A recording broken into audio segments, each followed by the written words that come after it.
The moment before Alara Vance died, she felt nothing but relief. Not fear, not panic, just the cold certainty that falling might finally end the years of starvation, the midnight beatings, the slow erasure of everything she'd once been. Her stepmother's hand shoved hard between her shoulder blades, and the cliff edge crumbled beneath her feet. Wind screamed past her ears. The rocks below waited with indifferent patience. But Duke Adrian Blackthorne saw what happened, and unlike everyone else in her life, he refused to look away. Want to know if she survives? Stay until the end. Hit that like button and drop a comment telling me what city you're watching from. I want to see how far this story travels. The morning Alara turned 23, she woke up on the kitchen floor. Not because she'd fallen, not because she'd fainted from hunger, though that had happened twice before. She woke there because the small storage room off the scullery, the space she'd been sleeping in for the past 4 years, had flooded during the night. The ancient pipes had finally given up, and when she'd tried to salvage her few possessions, her stepmother Cordelia had locked the door from the outside. "You'll sleep where servants sleep," Cordelia had said through the wood, her voice honey-sweet, "since you insist on behaving like one." So Alara had curled up on the cold stone floor near the dying kitchen fire, her father's old coat wrapped around her shoulders. It still smelled like him sometimes, if she pressed her face into the collar. Tobacco and old books and the lavender oil he'd used for his headaches. That smell was the only thing left of Thomas Vance, aside from the crumbling estate that bore his name. She pushed herself up slowly, joints protesting. The gray light filtering through the high windows told her it was just past dawn. If she hurried, she could get the breakfast started before Cordelia came down. If she was lucky, her stepsister Vivian would sleep late, still recovering from last night's dinner party. Alara's stomach cramped at the thought of food. She'd eaten nothing yesterday except the burnt ends of bread the cook had tossed aside. Cordelia kept the pantry locked now, kept everything locked. Said it was to prevent theft, but everyone knew the only thief in Vance Manor was hunger itself. The kitchen door swung open. Mrs. Hewitt, the elderly cook, stopped short when she saw Alara. Her weathered face creased with something that might have been pity, quickly hidden. "Up already, miss?" "Please don't call me that." Alara's voice came out rough. She cleared her throat. "Just Alara. You know she hates it when anyone uses my title." "You're still the master's daughter." "Mrs. Hewitt." Alara met her eyes. "Please."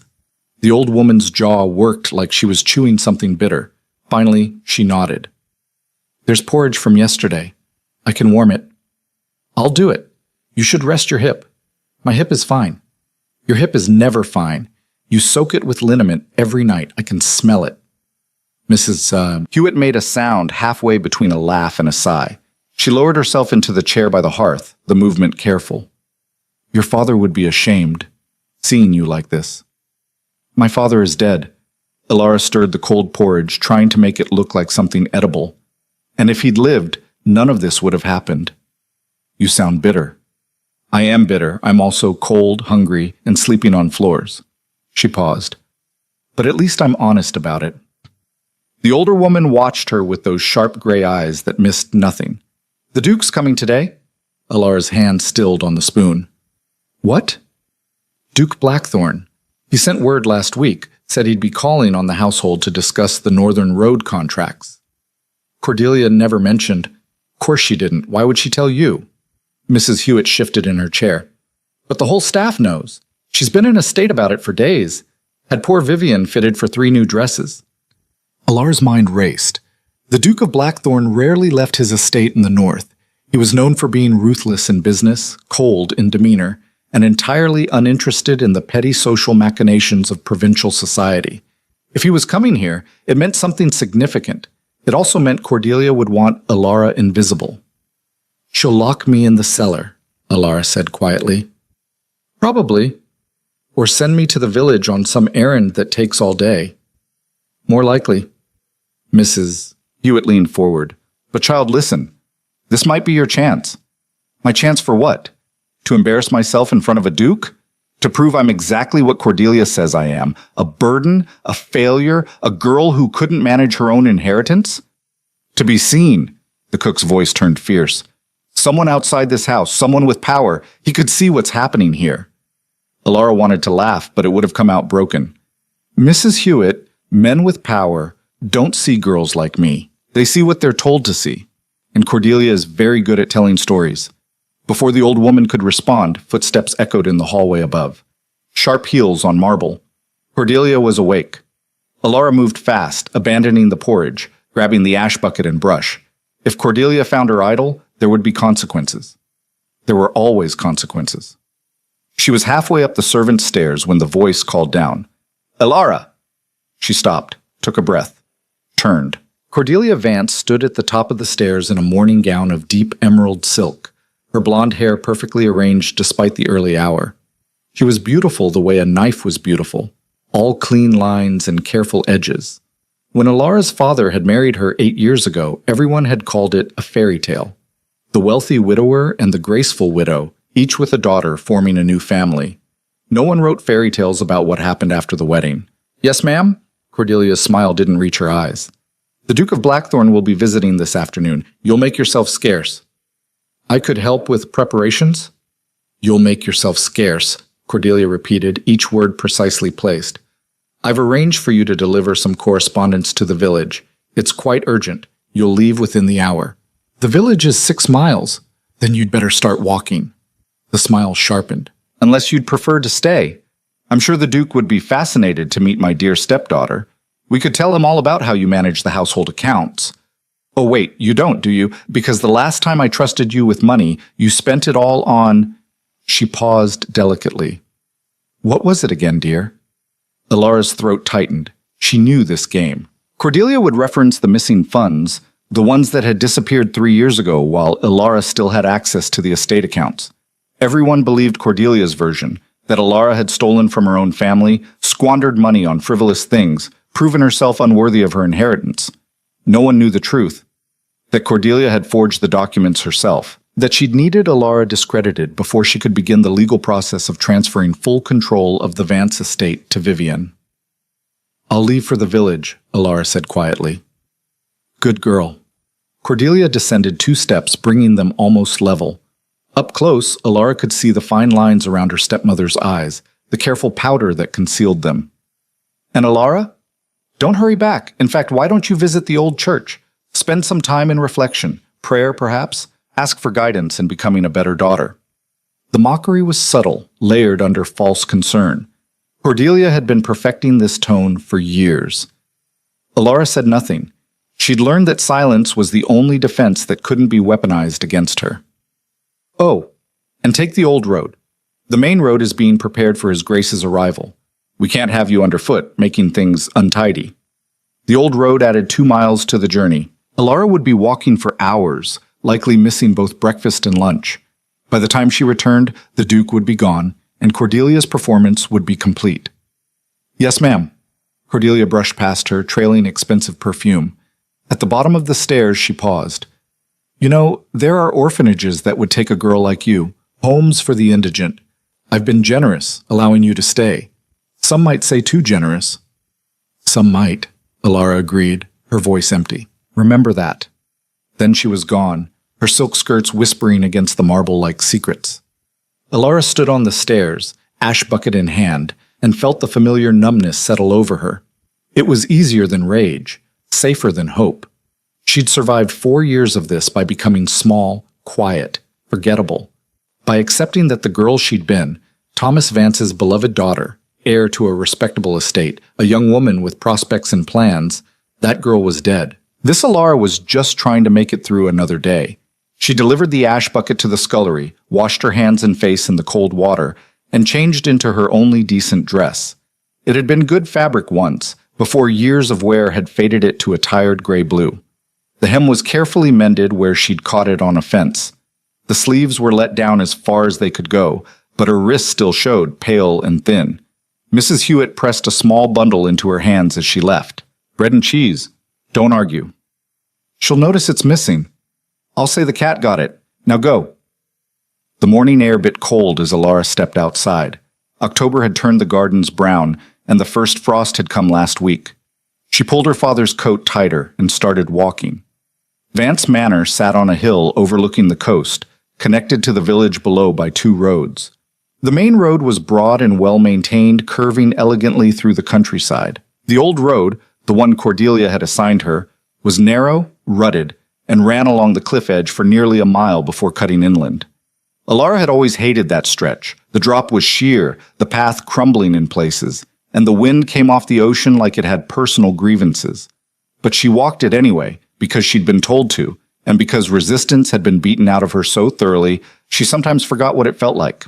The village was busier than expected. Farmers had brought the last of the harvest to market, and the dock workers were securing boats against the weather that everyone said was coming. Alara delivered the correspondence, meaningless letters to businesses that barely knew the Vance name anymore, and tried not to notice the way people looked through her. She'd been invisible for so long, sometimes she wondered if she'd actually disappeared. The church was cold and empty. She sat in the back pew, not praying exactly, but thinking about her father, who'd loved her fiercely and died too soon. About the year after his death, when Cordelia had still pretended kindness. About the slow transformation as kindness became criticism, criticism became punishment, and punishment became a way of life. About the moment she'd realized no one was coming to save her. She must have sat longer than she thought, because when she emerged, the sun was already past its peak. If she hurried, she might make it back before dark. If she was lucky, Cordelia would be so pleased with the Duke's visit that Alara's late return would go unpunished. She wasn't lucky. She never had been. The old road was worse in the fading light. Alara picked her way carefully, watching for loose stones. The wind had picked up, shoving at her back, making the dead grass hiss. Below, the ocean threw itself against the rocks with patient violence. She was halfway along the cliff path when she heard the carriage. Alara glanced back. A small enclosed carriage was moving up the road behind her, moving too fast for the rough terrain. The driver was hunched against the wind, focused on controlling the horses. She pressed herself against the hillside to let them pass, but as the carriage drew level, it slowed. The door opened. "Miss Vance?" Cordelia leaned out, her face a mask of concern. "What fortune? We've been searching everywhere for you." Alara's stomach dropped. We have a guest, dear. He's been asking about you specifically. Isn't that wonderful?" No, nothing about this was wonderful. Cordelia's smile was too bright, too sharp. This was a trap, but Alara couldn't see the shape of it yet. "The Duke wishes to meet you," Cordelia continued. "Do get in. We mustn't keep him waiting." Every instinct screamed at Alara to run. But where would she go? She had no money, no allies, nowhere to hide that Cordelia couldn't find her. She climbed into the carriage. Vivian sat across from her mother, dressed in pale pink silk, her golden curls elaborately arranged.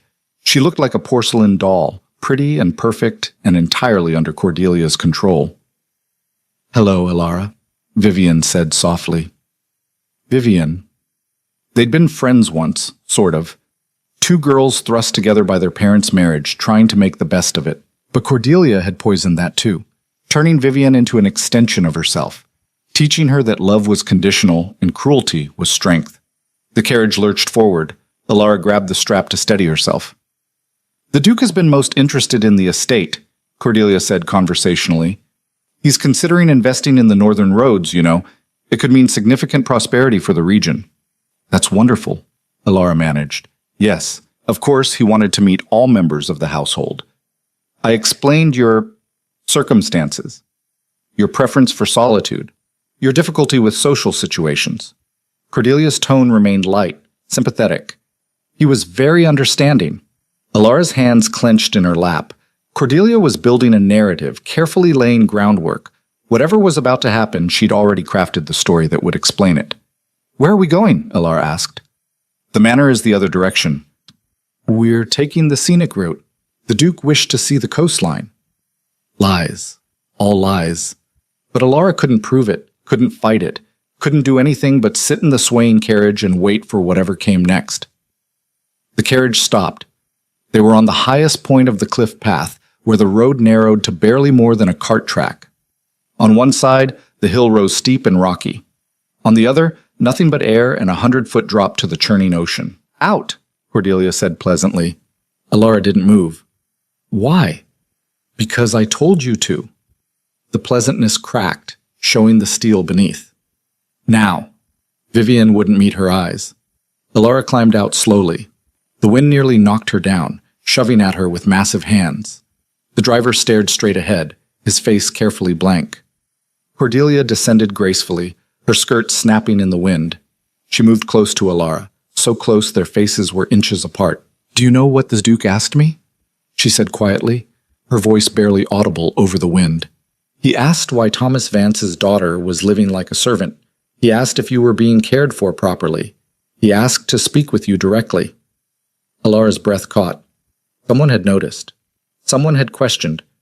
He was going to investigate, Cordelia continued. Can you imagine? All my work, all my careful planning, threatened by one man's inconvenient curiosity. Her smile was terrible. I can't allow that. Understanding came too late. No. Cordelia's hand shot out, shoving hard into Alara's chest. Alara stumbled backward. Her heel caught the edge. For one suspended moment, she teetered there, arms windmilling, Cordelia's satisfied face the last thing she saw. Then she fell. Wind screamed past her ears. The sky wheeled overhead. Time stretched into something elastic and strange. She thought of her father. She thought of all the ways she'd tried to survive. She thought that maybe dying was just another kind of escape. The rocks rose up to meet her, and then hands caught her wrist. The jolt nearly ripped her arm from its socket. Alara slammed against the cliff face, breath knocked from her lungs. Someone was gripping her wrist with crushing strength, holding her suspended over nothing. I've got you, a man's voice, strained with effort. Don't let go. She looked up. A stranger hung halfway over the cliff edge, one arm braced against the rock, the other locked around her wrist.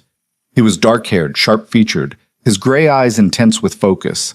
Blood dripped from where the rocks had cut his hand. Behind him, another man was pulling him back, shouting something Alara couldn't hear over the wind and her own thundering heartbeat. They hauled her up. Strong hands dragged her over the edge and onto solid ground. Alara collapsed onto the dirt, gasping, shaking so hard her teeth chattered. What in God's name? The stranger who'd caught her rounded on Cordelia, his voice cutting through the wind like a blade. Did you push her? Your Grace! Cordelia's voice was pure shock, pure horror. How terrible! She must have stumbled. The wind, you see, and she's always been so unsteady. I watched you push her. Each word was precise, cold. I saw it. Silence. Even the wind seemed to pause. Cordelia's face transformed, cycling through denial, calculation, and finally settling on wounded dignity. Your Grace is mistaken. My stepdaughter is unwell. She's been distraught lately, talking about ending her suffering. I brought her here to talk, to reason with her. When she tried to jump, I attempted to stop her, but... Lies. The word cracked like a whip. I would never... Be silent. The Duke turned to his companion. Marcus, you saw it as well? The other man, younger, sandy-haired, dressed in traveling clothes, nodded grimly. I did, Your Grace. The woman shoved her, deliberately. Cordelia's mask slipped. For just a moment, pure rage flashed across her face. Then it smoothed again, becoming confused concern. This is absurd. Your Grace, you must understand. Alara has been troubled for months. Ask anyone in the village. Ask our servants. She's unstable, prone to dramatics. Is that why you told me she preferred solitude? The Duke's voice was quiet now, which somehow made it more dangerous. Why you said she was difficult? You were building an explanation, in case anyone asked questions. He crouched beside Alara, who was still struggling to breathe. Are you hurt? She shook her head, not trusting her voice. Can you stand? She tried. Her legs wouldn't cooperate. The Duke, because this had to be Duke Blackthorn, no one else carried that kind of authority, slipped an arm under her shoulders and helped her up. Alara had never been this close to a man before. Certainly not one like this. He was tall, lean, with the kind of face that didn't soften into kindness but could cut you with its focus. His clothes were expensive but practical, well worn. Working clothes for someone who actually worked. Your Grace. Cordelia's voice had taken on a pleading quality. Please, you must see how this looks, but I swear to you, on my life, your word is worthless. He cut her off. Marcus, help Miss Vance to the carriage. Your carriage is on the main road, Cordelia said quickly. You'll need... I don't need anything from you. The Duke's gray eyes fixed on Cordelia with absolute contempt. Except silence and distance. Vivian spoke for the first time, her voice small. Mother, we should... Be quiet, Vivian. The girl flinched. Marcus, the Duke's companion, helped Alara toward where their horses were tethered just off the road. Her whole body was shaking now, reaction setting in. She'd almost died. Cordelia had tried to kill her. The Duke had saved her. None of it made sense. "Wait!" Alora pulled free, turning back. "My father's coat." It was lying on the ground where she'd fallen. Cordelia stood over it, her face unreadable. The Duke retrieved it himself, shaking off the dust before draping it over Alora's shoulders. "This?" She nodded, unable to explain why it mattered, why this worn old coat was worth more than her own life. "Your Grace," Cordelia tried again, desperation creeping into her voice now. "There's been a terrible misunderstanding. If you would just allow me to explain—" "You're done explaining." The Duke's voice could have frozen oceans. "You're done lying, manipulating, and playing games with people's lives. When I return to the manor, we'll be having a very different conversation than the one I planned." He turned to Alora. "Can you ride?" I think so." "Marcus will take you to the manor. I'll deal with this." "But, Miss Vance—" His eyes met hers, and for the first time she saw something other than cold authority, something almost gentle. "You're safe now. I promise you that."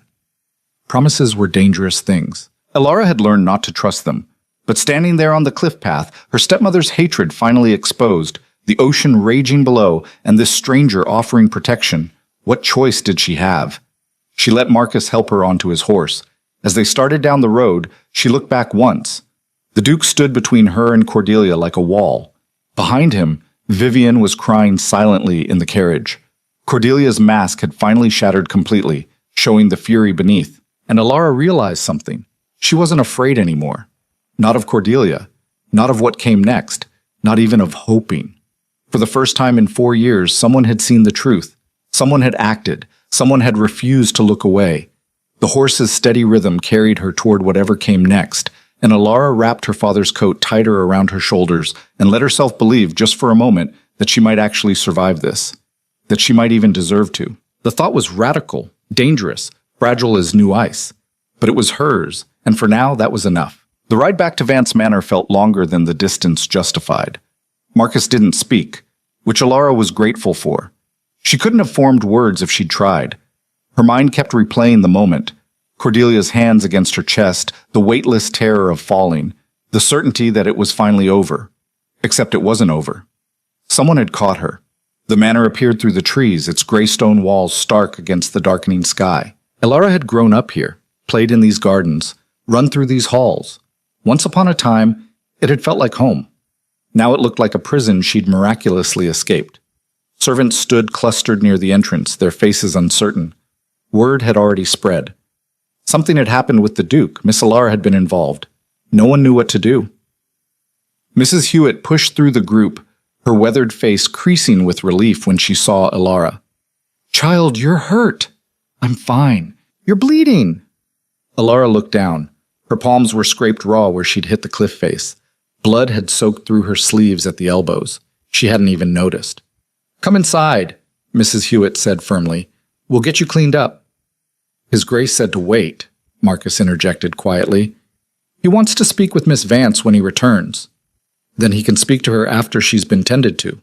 The old cook's voice held steel. "The girl nearly died. She needs care, not interrogation." Marcus's expression softened slightly. "I'll tell him you insisted." Mrs. Hewitt led Alora through the servants' entrance, avoiding the main hall where curious eyes would follow. In the kitchen, she sat Alora down and began cleaning the wounds with practiced efficiency. "What happened?" she asked quietly. "Cordelia pushed me off the cliff." The old woman's hand stilled. "Sweet, merciful." The Duke saw it. He and his man both witnessed it. Mrs. Hewitt sat back slowly. "Then she's done. Finally done." "Is she?" Alora's voice came out hollow. "You didn't see her face when he accused her. She was already building a new story, making me out to be unstable, suicidal. She's been doing this for years. Why would anyone believe me now?" "Because a Duke witnessed it, child. A man with power and influence." "Men with power believe what's convenient." Alora pulled her arm back, rolling down the sleeve to cover the bandages. "And it's more convenient to believe a troubled girl tried to harm herself than to believe a respectable widow attempted murder." Before Mrs. Hewitt could respond, footsteps echoed in the hallway. Heavy boots, moving with purpose. The Duke entered the kitchen without knocking, Marcus a step behind him. His coat was dusty, his hair windblown, and there was a hardness in his expression that made the room feel smaller. "Leave us," he said. Mrs. Hewitt bristled. The girl needs... I'm not going to hurt her. His voice softened fractionally. Please. The old woman looked at Alara, who nodded. After a moment's hesitation, Mrs. Hewitt left, Marcus following behind her. The door closed with a quiet click. Silence settled over the kitchen.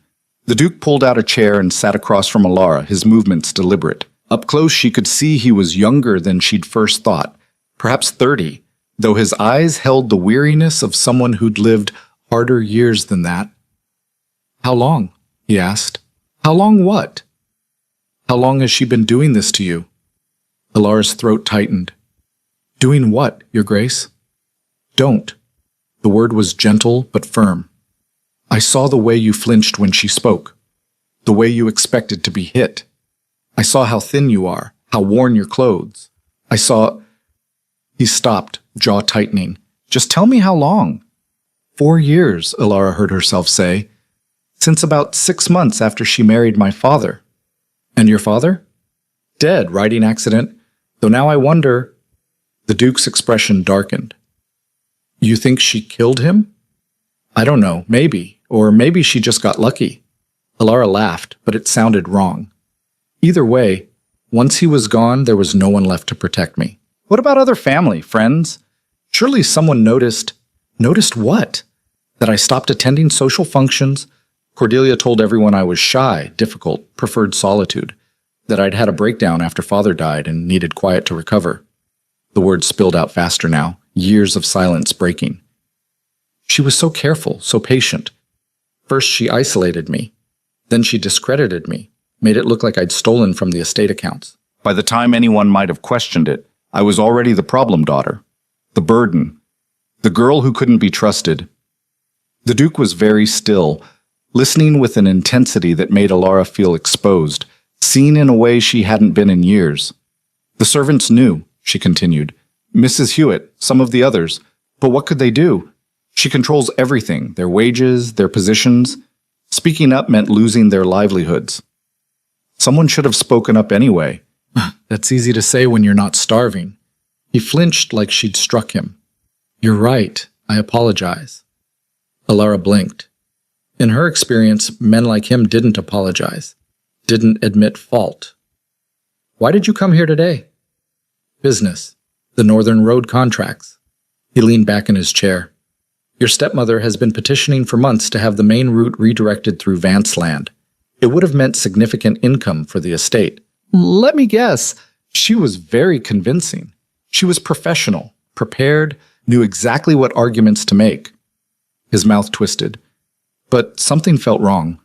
The numbers were too perfect, the projections too optimistic, so I decided to visit personally, ask questions, meet the household. And she couldn't risk you discovering the truth.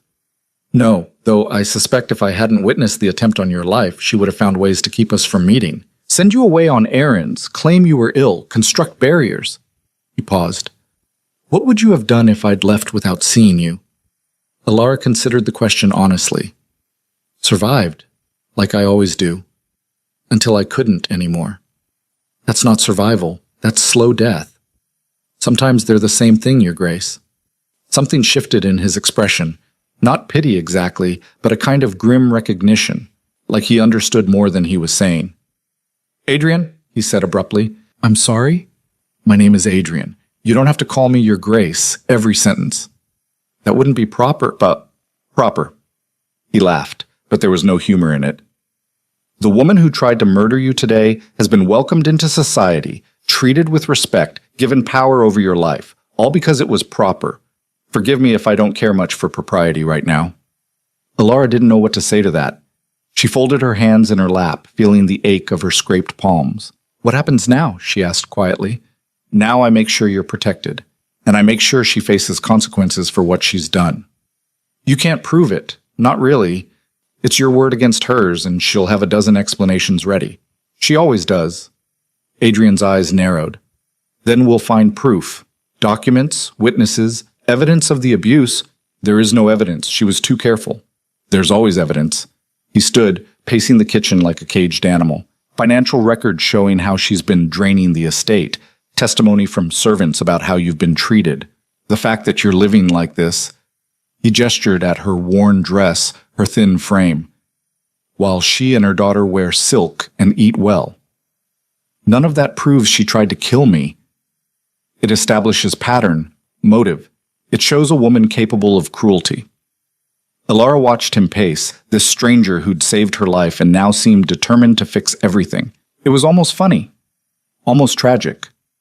"You don't understand how this works," she said. "You're a duke. People believe you because they have to, but I'm no one. The daughter who squandered her inheritance and broke her father's heart. Whatever you say, whatever evidence you find, she'll twist it. Make it about my instability, my desperate need for attention." "Then what would you have me do?" He stopped pacing, facing her. "Let her get away with it? Pretend this didn't happen?" "I don't know." The admission felt like failure. "I just know that fighting her has only ever made things worse." A knock at the door interrupted them. Marcus entered, his expression grave. "Your Grace, Mrs. Vance is requesting an audience." "Tell her she has the magistrate with her, and a physician." Adrian's jaw clenched. "Of course she does." Alara's stomach dropped. She's building her case. The unstable stepdaughter who tried to harm herself, requiring medical intervention and legal oversight. That's not what happened. Doesn't matter. She's controlling the narrative. Alara stood, her legs unsteady. "By tomorrow, half the county will believe I threw myself off that cliff, and you'll be the well-meaning duke who tried to help a disturbed girl. I won't let her. You can't stop her, not without destroying your own reputation in the process." She met his eyes. "Think about it. A duke arrives for business, finds a family dispute, gets caught up in dramatics. It makes you look foolish, gullible, bad at judgment." Adrian was silent for a long moment, then, "I don't care." "You should." "Well, I don't." He turned to Marcus. "Tell the magistrate I'll speak with him shortly, and tell Mrs. Vance that if she comes near Miss Vance again, I'll have her arrested for attempted murder." "Your Grace," Marcus looked uncertain. "The magistrate is her cousin." Of course he was. Cordelia had spent years building connections, ensuring loyalty, creating a network of people who owed her favors or feared her influence. "Then we'll bring in a magistrate from another county," Adrian said. "One she doesn't own." "That will take time. Days at least." "Then we have days." He looked at Alara. "Can you stay here? In the manor? Without being alone with her? I've been staying here for 4 years. That was before she tried to kill you, before witnesses exposed her. She's desperate now, which makes her dangerous." His voice was hard. "I need to know you'll be safe while I arrange proper protection." Alara wanted to laugh at the absurdity of it. Safe. In this house, where every room held memories of humiliation and every shadow could hide Cordelia's next cruelty. "Mrs. Hewitt will watch over me," she said finally. "And the other servants, they're not loyal to Cordelia. They're just afraid of her." Fear and loyalty accomplish the same thing. Not always. Adrian studied her face, and Alara had the uncomfortable feeling he was seeing too much. Past the exhaustion and resignation to something underneath, something she'd thought was dead.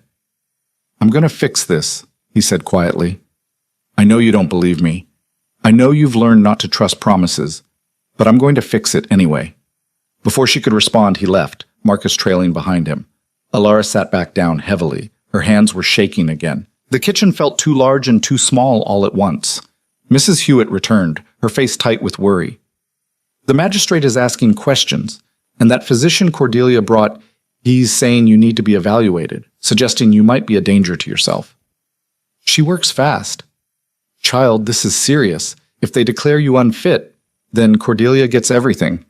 Full control of the estate, no questions asked, and I disappear into some asylum where inconvenient daughters go to be forgotten." Alara heard her voice come out flat, emotionless.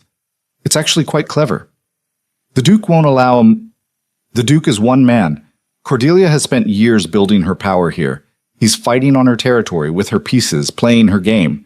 She stood, steadying herself against the table. "I need to think. You need to rest. I need to survive the next few hours without being locked up, or drugged, or declared incompetent." The anger surprised her, bubbling up hot and sudden. "I'm done resting, Mrs. Hewitt. Resting is what got me here." She left the kitchen before the old woman could argue, moving through the servants' quarters with practiced silence. Years of making herself invisible had taught her every quiet path through the manor, Voices drifted from the drawing room, Adrian's measured tones, the magistrate's officious questions, Cordelia's carefully concerned responses. Alara caught fragments as she passed, clearly disturbed for months. My duty as her guardian. Only trying to protect her from herself. Each word was a nail in a coffin. Each sympathetic murmur from the magistrate was another door closing. Alara climbed the stairs to the second floor, to the hallway that had once held her childhood bedroom. Cordelia had claimed that room years ago, redecorated it in shades of cream and gold, erased every trace of Thomas Vance's daughter. But there was another room, one Cordelia didn't know about. Alara's father had been an amateur scholar, collecting books and papers with the enthusiasm of someone who'd come to learning late in life. He'd built himself a small study in a corner of the east wing, accessed through what looked like a linen closet. Alara hadn't been inside since before his death. She opened the linen closet, pushed aside the false back panel, and slipped into the narrow space beyond. The study was exactly as she remembered. Dust covered everything, the desk, the shelves, the papers still scattered where her father had left them. His reading glasses sat beside an open book. A cold cup of tea, long evaporated to residue, marked his last visit. Alara stood in the doorway, throat tight. This room held the ghost of who she'd been. The girl whose father had taught her to read Latin, to debate philosophy, to question everything. The girl who'd had dreams beyond survival. She crossed to the desk and began searching. Her father had been meticulous about records. He'd documented everything: expenses, contracts, correspondence. If there was evidence of what Cordelia had done, if there were answers anywhere, they'd be here. She found the estate accounts first. Her father's neat handwriting covered the pages, tracking every penny spent and earned. Then another set of books, in a different hand. Cordelia's forgeries, carefully created to frame Alara for theft. But her father's originals told a different story. Alara's hands shook as she compared them. Here was the proof that the missing money had been transferred to accounts in Cordelia's name. Here were the forged signatures, the altered dates, the carefully constructed lies. She kept searching. Letters. Dozens of them, from Cordelia to her father during their courtship. Sweet words and careful manipulation, calculated seduction, masquerading as romance. And underneath, in her father's handwriting, doubts he'd never voiced aloud. She asks many questions about the estate's value. Vivian seems afraid of her. I wonder if I've made a mistake. Alara doesn't trust her. My daughter has good instincts. The last entry was dated 2 days before his death. Alara pressed her hand to her mouth, fighting the sob that threatened to break free. He'd known, or suspected, and he'd died before he could act on it. Footsteps in the hallway outside. Alara froze, listening.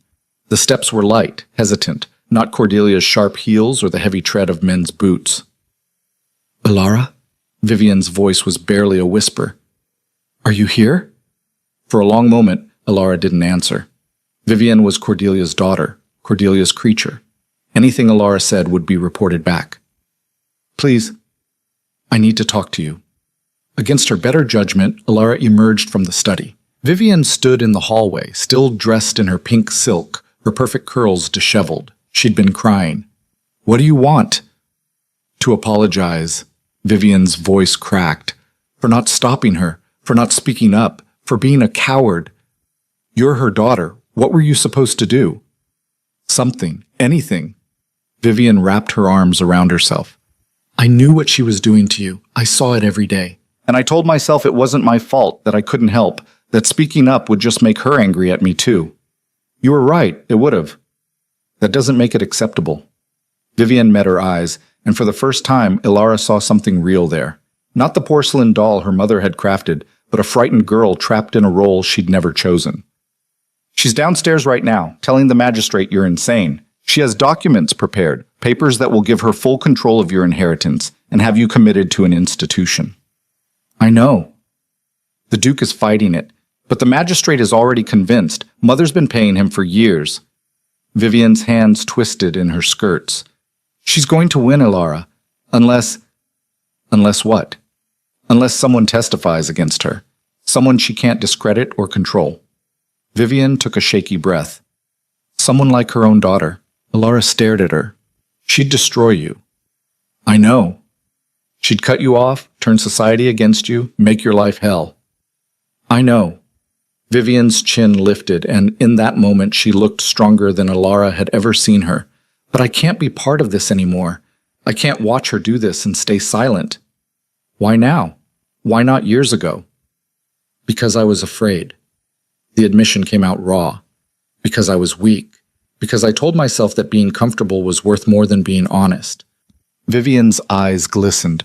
But today I watched my mother try to murder you. And I did nothing. Just sat in the carriage and did nothing. You couldn't have stopped her. I could have screamed, called for help, something. She shook her head. If I do nothing now, I'm no better than she is. Alara wanted to trust her, wanted to believe this wasn't another manipulation, another trap. But years of Cordelia's games had taught her to question everything. What would you testify to? She asked carefully. Everything. How she treated you, the things I saw, the beatings, the starvation, the deliberate cruelty. How she forged those documents to frame you for theft. How she talked about you when you weren't there, planning ways to get rid of you. Vivian's voice grew stronger. I'll tell the truth, Alara. All of it. Even if it ruins me. It will. Then I'll be ruined. She reached out, hesitated, then took Alara's hand. Please, let me do this one decent thing. Before Alara could respond, a crash echoed from downstairs. Shouting. Cordelia's voice rising in fury, Adrian's cutting through it like steel. Both girls ran to the staircase. Below, in the entrance hall, chaos had erupted. Adrian stood toe-to-toe with Cordelia, his face carved from stone. The magistrate was trying to intervene, stammering about proper procedure. Mrs. Hewitt had appeared from somewhere, flanked by other servants. And in Adrian's hand he held documents, papers that looked very much like the ones Alara had just found in her father's study. You broke into my private rooms, Cordelia shrieked. This is outrageous. These are Thomas Vance's papers, Adrian said coldly, found in his private study, documenting your fraud, your forgeries, your systematic theft of his daughter's inheritance. Those could be fabricated. By whom? Your dead husband? Adrian's voice was deadly quiet now. Or perhaps you'll claim Miss Vance created them, despite having no access to her father's study and no knowledge of his handwriting? The magistrate cleared his throat. Your Grace, while these are certainly concerning, they prove motive, Adrian interrupted. They prove a pattern of deception. Combined with 2 witnesses who saw her attempt murder today, they paint a very clear picture. 2 witnesses who are your employees, Cordelia shot back. She'd regained her composure, her face a mask of wounded dignity. Your Grace, I understand you've been deceived. My stepdaughter is very good at playing the victim, at manipulating sympathies, but surely you can see... I can see a woman who's about to be arrested. On what grounds? The word of a disturbed girl and a duke who's been led astray by a pretty face? The hall went deathly silent. Adrian smiled, and it was terrible to see. No, Mrs. Vance, on the testimony of your own daughter. All eyes turned to the staircase. Vivian stood at the top, pale but steady. Alara was beside her, though she didn't remember moving. Vivian, Cordelia's voice turned honey-sweet. Darling, come down here. This has all been a misunderstanding. No, Mother. Vivian descended the stairs slowly, each step deliberate. It hasn't. You don't know what you're saying. You're confused. I'm not confused. I'm ashamed. She reached the bottom of the stairs, facing Cordelia directly. I should have spoken up years ago. I should have told someone what you were doing. I was too afraid, too selfish. But I won't be anymore. Cordelia's mask cracked. Be very careful, Vivian. Think about what you're saying. Think about what you'll lose. I've already lost my self-respect. I don't have much else worth keeping. Vivian turned to the magistrate. My mother has been abusing Alara Vance for 4 years. She forged documents, stole from the estate, and today attempted murder. I witnessed all of it, and I'll testify to every detail. The magistrate opened his mouth, closed it, looked between Cordelia and Vivian with growing horror. Cordelia lunged. She moved faster than anyone expected, hands reaching for Vivian's throat. But Adrian was faster. He caught her wrists, wrenching her back with enough force to make her stumble. Don't, he said quietly. Don't make this worse. Cordelia's face twisted into something ugly, all pretense finally abandoned. You self-righteous fool. You think you've won? You think society will forgive this? A duke destroying a respectable widow based on lies from ungrateful children? I think society will judge what the evidence shows. Evidence can be explained. Daughters can be disowned. And you, she turned her fury on Adrian, you'll regret this. I have friends, connections, people who owe me favors. When I'm done, your reputation won't be worth the paper it's printed on. Then we'll both suffer the consequences. Adrian released her wrists, stepping back, but at least I'll be able to sleep at night. He nodded to Marcus, who'd appeared with two sturdy-looking men from the village. Take Mrs. Vance into custody. She's to be held pending investigation into fraud, attempted murder, and abuse. You can't do this! Cordelia's voice rose to a shriek. I have rights. I demand. You have the right to remain silent, Adrian said. I suggest you use it. As the men led Cordelia away, still protesting, the hall slowly emptied. The magistrate departed, looking shaken. Mrs. Hewitt ushered the other servants back to their duties.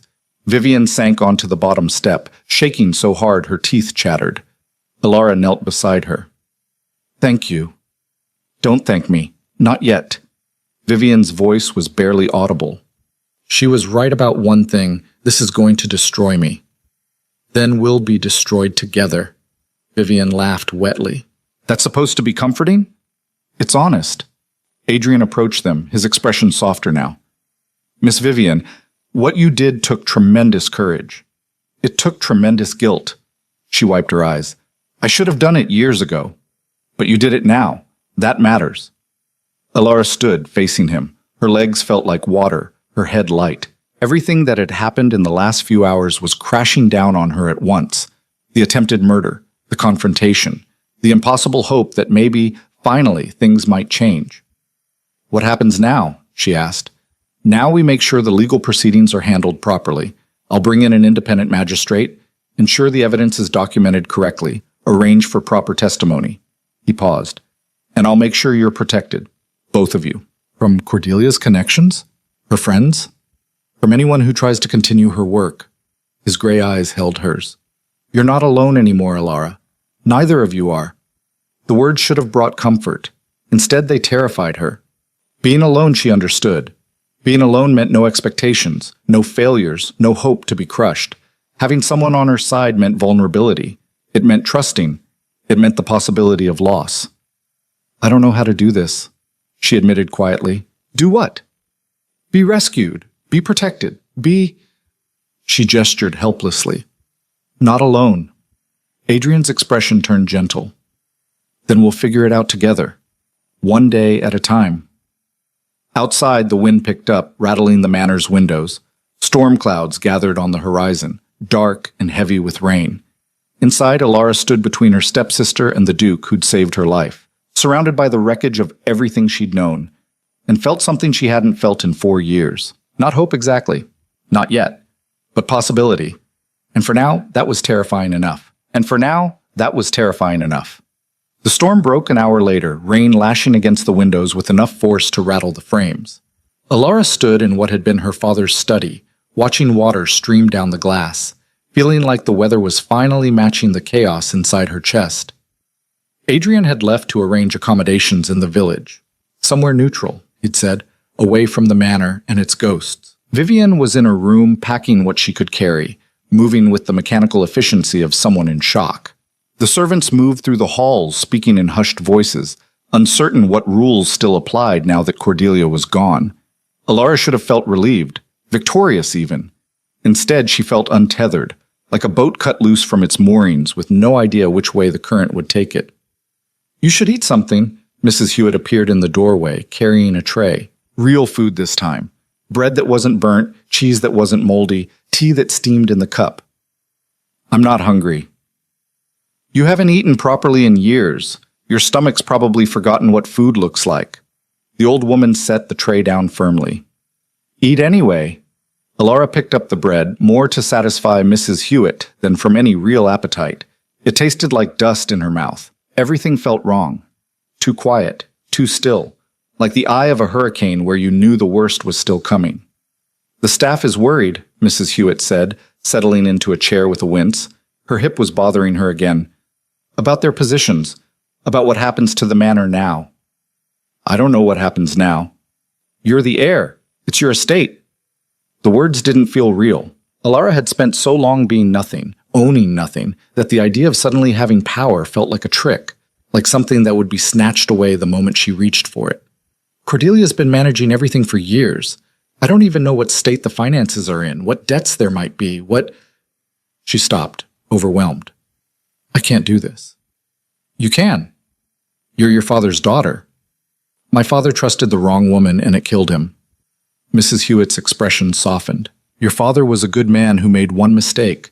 Don't let that mistake define you. Before Alara could respond, footsteps thundered up the stairs. Marcus burst into the room, rain-soaked and breathing hard. Where's Miss Vance? Alara stood quickly.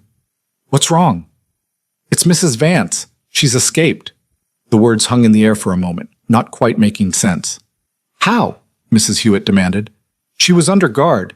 The magistrate released her, said there wasn't enough evidence to hold her without formal charges being filed.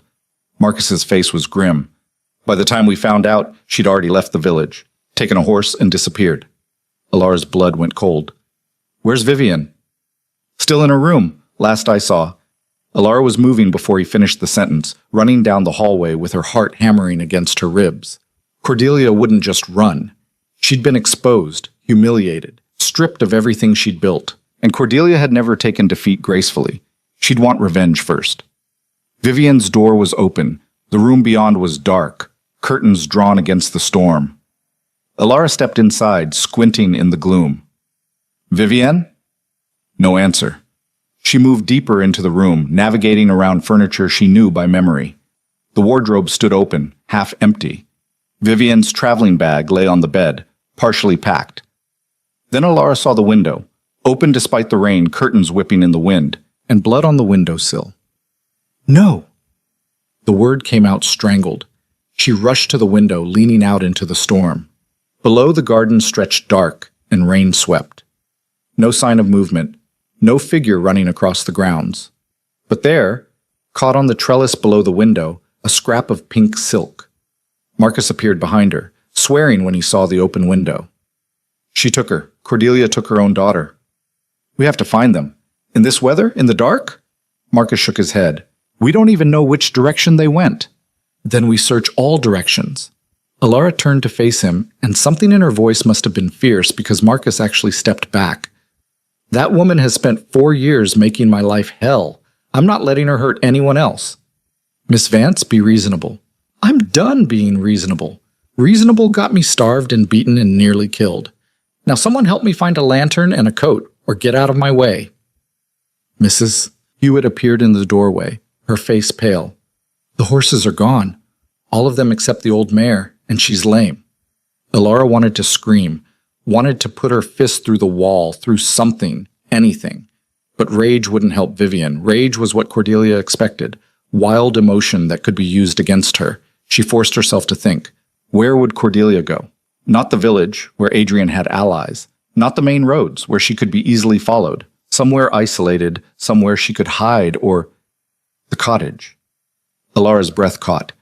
The old groundskeeper's cottage, on the north edge of the property. Marcus frowned. I thought that place was abandoned. It is, but Cordelia used to meet someone there.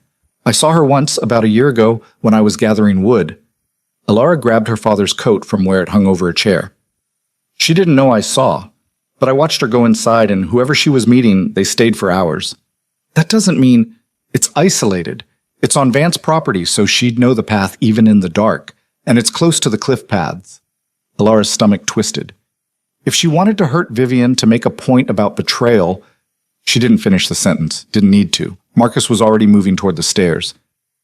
I'll get torches. You stay here. I'm coming with you. Miss Vance, she's my stepsister, and this is my fault. The admission hurt to say. If I just kept quiet, if I'd let things stay as they were, then you'd be dead, Mrs. Hewitt interrupted sharply. And Vivian would still be trapped in her mother's shadow. This isn't your fault, child. This is Cordelia's choice. Maybe. But that didn't make Alara feel any less responsible.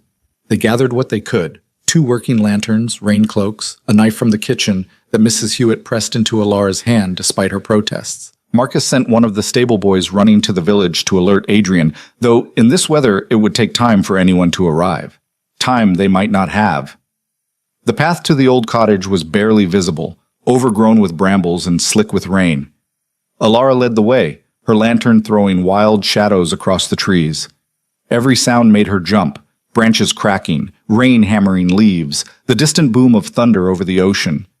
"How much further?" Marcus called over the storm. "Half a mile. Maybe less." Her feet slipped on the muddy path and she caught herself against a tree, bark rough under her palms. The knife at her belt felt both foolish and necessary. What was she planning to do with it? Threaten Cordelia? The woman who'd spent years breaking her down wouldn't be intimidated by a kitchen blade, but having it made Alara feel slightly less helpless. The cottage appeared through the trees like something from a nightmare. Stone walls dark with rain, windows gaping empty, door hanging crooked on broken hinges. No light showed from inside, no smoke from the chimney. "Looks abandoned," Marcus whispered. Alara wasn't so sure. There was something too deliberate about the darkness, the silence, like the cottage was holding its breath. They approached slowly, boots squelching in the mud. Marcus went first, one hand on the sword at his hip. Alara followed close behind, her heart hammering so hard she could feel it in her throat. The door creaked open at Marcus's touch. Inside, darkness and the smell of old decay. Their lantern light revealed a single room, bare floor, collapsed furniture, holes in the roof where rain dripped steadily through. Empty. "She's not here," Marcus said, relief evident in his voice. But Alara was already moving toward the back of the cottage, where another door stood half open. Stone steps led down into darkness. A cellar, or maybe a storage room. And from below, very faint, the sound of crying. "Vivian!" Alara started down the steps before Marcus could stop her. The cellar was small and damp, water pooling on the stone floor. Vivian sat against the far wall, hands bound, a gag in her mouth. Her eyes went wide when she saw Alara, and she made a muffled sound of warning. Too late, Alara realized the trap. Something crashed into the back of her head. Pain exploded through her skull, and she went down hard, the lantern flying from her hand. It hit the stone floor and shattered, plunging the cellar into darkness. Above her, Marcus shouted. The sound of a scuffle, boots on stone, someone hitting the wall hard. Then silence. Alara tried to push herself up, but the world tilted violently. Nausea rolled through her stomach. She managed to get to her knees before hands grabbed her hair, yanking her head back. "Stupid girl." Cordelia's voice was cold and clear in the darkness. "Did you really think I'd just run away?" A match flared, illuminating Cordelia's face. She looked different now, hair wild, dress torn, the careful mask she'd worn for years completely shattered. This was the real woman underneath, cruel and calculating and entirely without remorse. She lit a lantern that had been waiting in the corner, casting dancing shadows across the cellar walls. Marcus lay crumpled near the stairs, blood running down his face. Unconscious or dead, Alara couldn't tell. "What are you going to do?" Alara's voice came out steady, despite the fear flooding her veins. "Kill us all? That won't get you your life back." "No, but it will satisfy me." Cordelia released Alara's hair with a shove. "Do you have any idea what you've cost me? Years of work, years of planning, all destroyed because you couldn't just die quietly. You tried to murder me. Because you were ruining everything." Cordelia's voice rose, echoing off the stone walls. "That Duke, asking questions, paying attention to you. I saw the way he looked at you, like you mattered, like you were worth saving." She laughed, bitter and harsh. "You're not worth saving, Alara. You're weak, pathetic. Your father knew it. That's why he was so easy to manipulate. One sweet widow telling him what he wanted to hear, and he forgot all about being careful." Alara's hands clenched into fists. "You killed him." "I helped him have an unfortunate accident. There's a difference." Cordelia pulled something from her pocket. In the lantern light, metal gleamed. A pistol, small but deadly. "He was going to change his will. Did you know that? 2 days before he died, he told me he was cutting me out, leaving everything to you. Said he'd made a mistake, that I wasn't who he thought I was." The revelation hit Alara like a physical blow. Her father had known, had tried to protect her, and Cordelia had killed him for it. "So yes, I arranged his death, and yes, I planned to take everything that should have been mine, and I would have succeeded if you'd had the decency to stay broken." Cordelia's finger moved to the trigger. But you didn't. You found allies. You fought back. You made me look like a fool in front of people who matter. So now what? Alara pushed herself to her feet, swaying but standing. You shoot me? Shoot Vivian? Your own daughter? She's not my daughter anymore. She chose you over me. Cordelia glanced at Vivian, who was sobbing behind her gag. Ungrateful little traitor. I gave her everything. Status, beauty, prospects. And she threw it away to play hero. The gun swung toward Vivian. Alara moved without thinking, throwing herself forward. The gun went off, deafening in the confined space. Pain seared across Alara's shoulder and she crashed into Cordelia, both of them going down in a tangle of limbs and fury.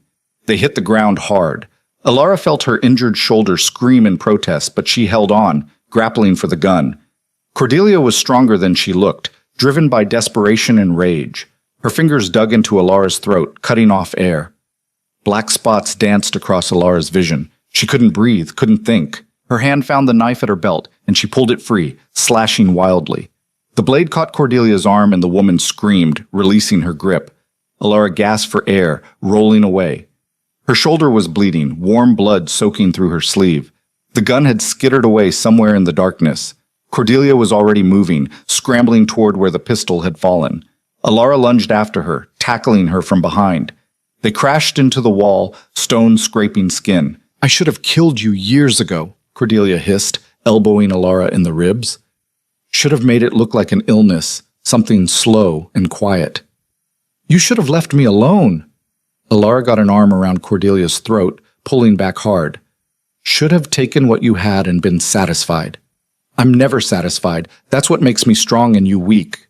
They struggled in the lantern light, two women locked in a battle that had been years in the making. Alara was younger, but Cordelia was vicious, fighting like someone with nothing left to lose.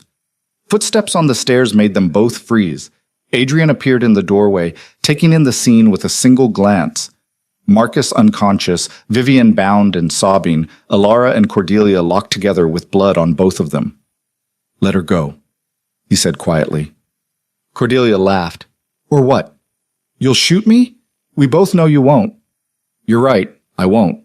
He descended the last few steps. But you're also going to let her go.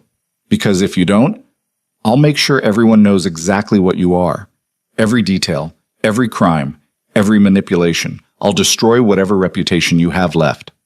You'll do that anyway. Maybe. But if you let her go now, I'll make sure the trial is quick, quiet. You'll be sent away, but you won't be publicly humiliated. His eyes were hard as stone. Hurt her more, and I'll make sure your downfall is as public and painful as possible. For a long moment, Cordelia didn't move. Then slowly she released Alara. Alara stumbled forward, caught by Adrian's steadying hand. Her shoulder throbbed, her throat ached, and her whole body was shaking with exhaustion and shock. Marcus, she managed. Breathing, he'll be fine. Adrian kept himself between her and Cordelia. Can you untie Vivian? Alara nodded, moving to her stepsister on unsteady legs. Her fingers fumbled with the knots, slippery with blood. Finally, the ropes came free. Vivian tore the gag from her mouth and immediately started crying, great heaving sobs that shook her whole frame. Alara pulled her close, holding tight despite the pain in her shoulder. You're all right. You're safe now. Behind them, Adrian was securing Cordelia's hands with rope Marcus must have brought. The older woman didn't resist, all the fight suddenly gone out of her. She looked smaller now, diminished. Just a woman who'd wanted more than she had and destroyed lives trying to get it. I would have given you everything, she said quietly, staring at nothing. If you'd just been grateful. If you'd just accepted your place. Alara met her eyes. My place was never at your feet. No, your place was in the ground next to your father. Cordelia's smile was terrible. I failed at that. But don't think you've won. People like you don't win. You're too soft, too trusting. Someone will take advantage eventually. Maybe. Alara straightened, still holding Vivian. But at least I'll be able to look at myself in the mirror. Adrian finished with the ropes and helped Marcus to his feet. The younger man was groggy but conscious, touching the lump on his head with a wince. We need to get you both to a doctor, Adrian said, looking between Alara and Marcus. That shoulder needs proper care. Vivian first. I'm fine, Vivian said shakily. Just scared. You're the one bleeding.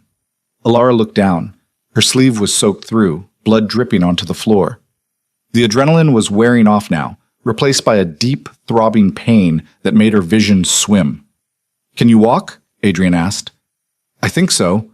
She took 2 steps and her legs gave out. Adrian caught her before she hit the ground, lifting her easily despite her protests.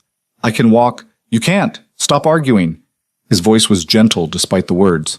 You just fought a woman who tried to kill you twice in one day. You're allowed to be weak for 5 minutes. The world tilted as he carried her up the stairs. Rain hit her face, cold and clean, washing away the blood and the fear. Behind them, Marcus was helping Vivian while keeping a grip on Cordelia's bound arms. Through the trees, lights appeared. Villagers with torches, responding to Marcus's earlier message. Voices called out, asking questions. Adrian answered them in that calm, commanding way he had, organizing people to help. Alara let her head rest against his shoulder, too exhausted to care about propriety or appearance. The storm was passing, clouds breaking to reveal stars between the rain. Thank you, she whispered. For what? For coming back. For not giving up. I told you I'd fix this. His arms tightened slightly around her. I keep my promises. They emerged from the trees to find what looked like half the village gathered outside the cottage. Someone had brought a cart. Adrian settled Alara into it carefully, Vivian climbing up beside her. Cordelia was placed in a separate cart, guards on either side. She didn't speak, didn't struggle, just stared ahead with empty eyes, already rehearsing whatever story she'd tell at trial. The ride back to the village was a blur of pain and exhaustion.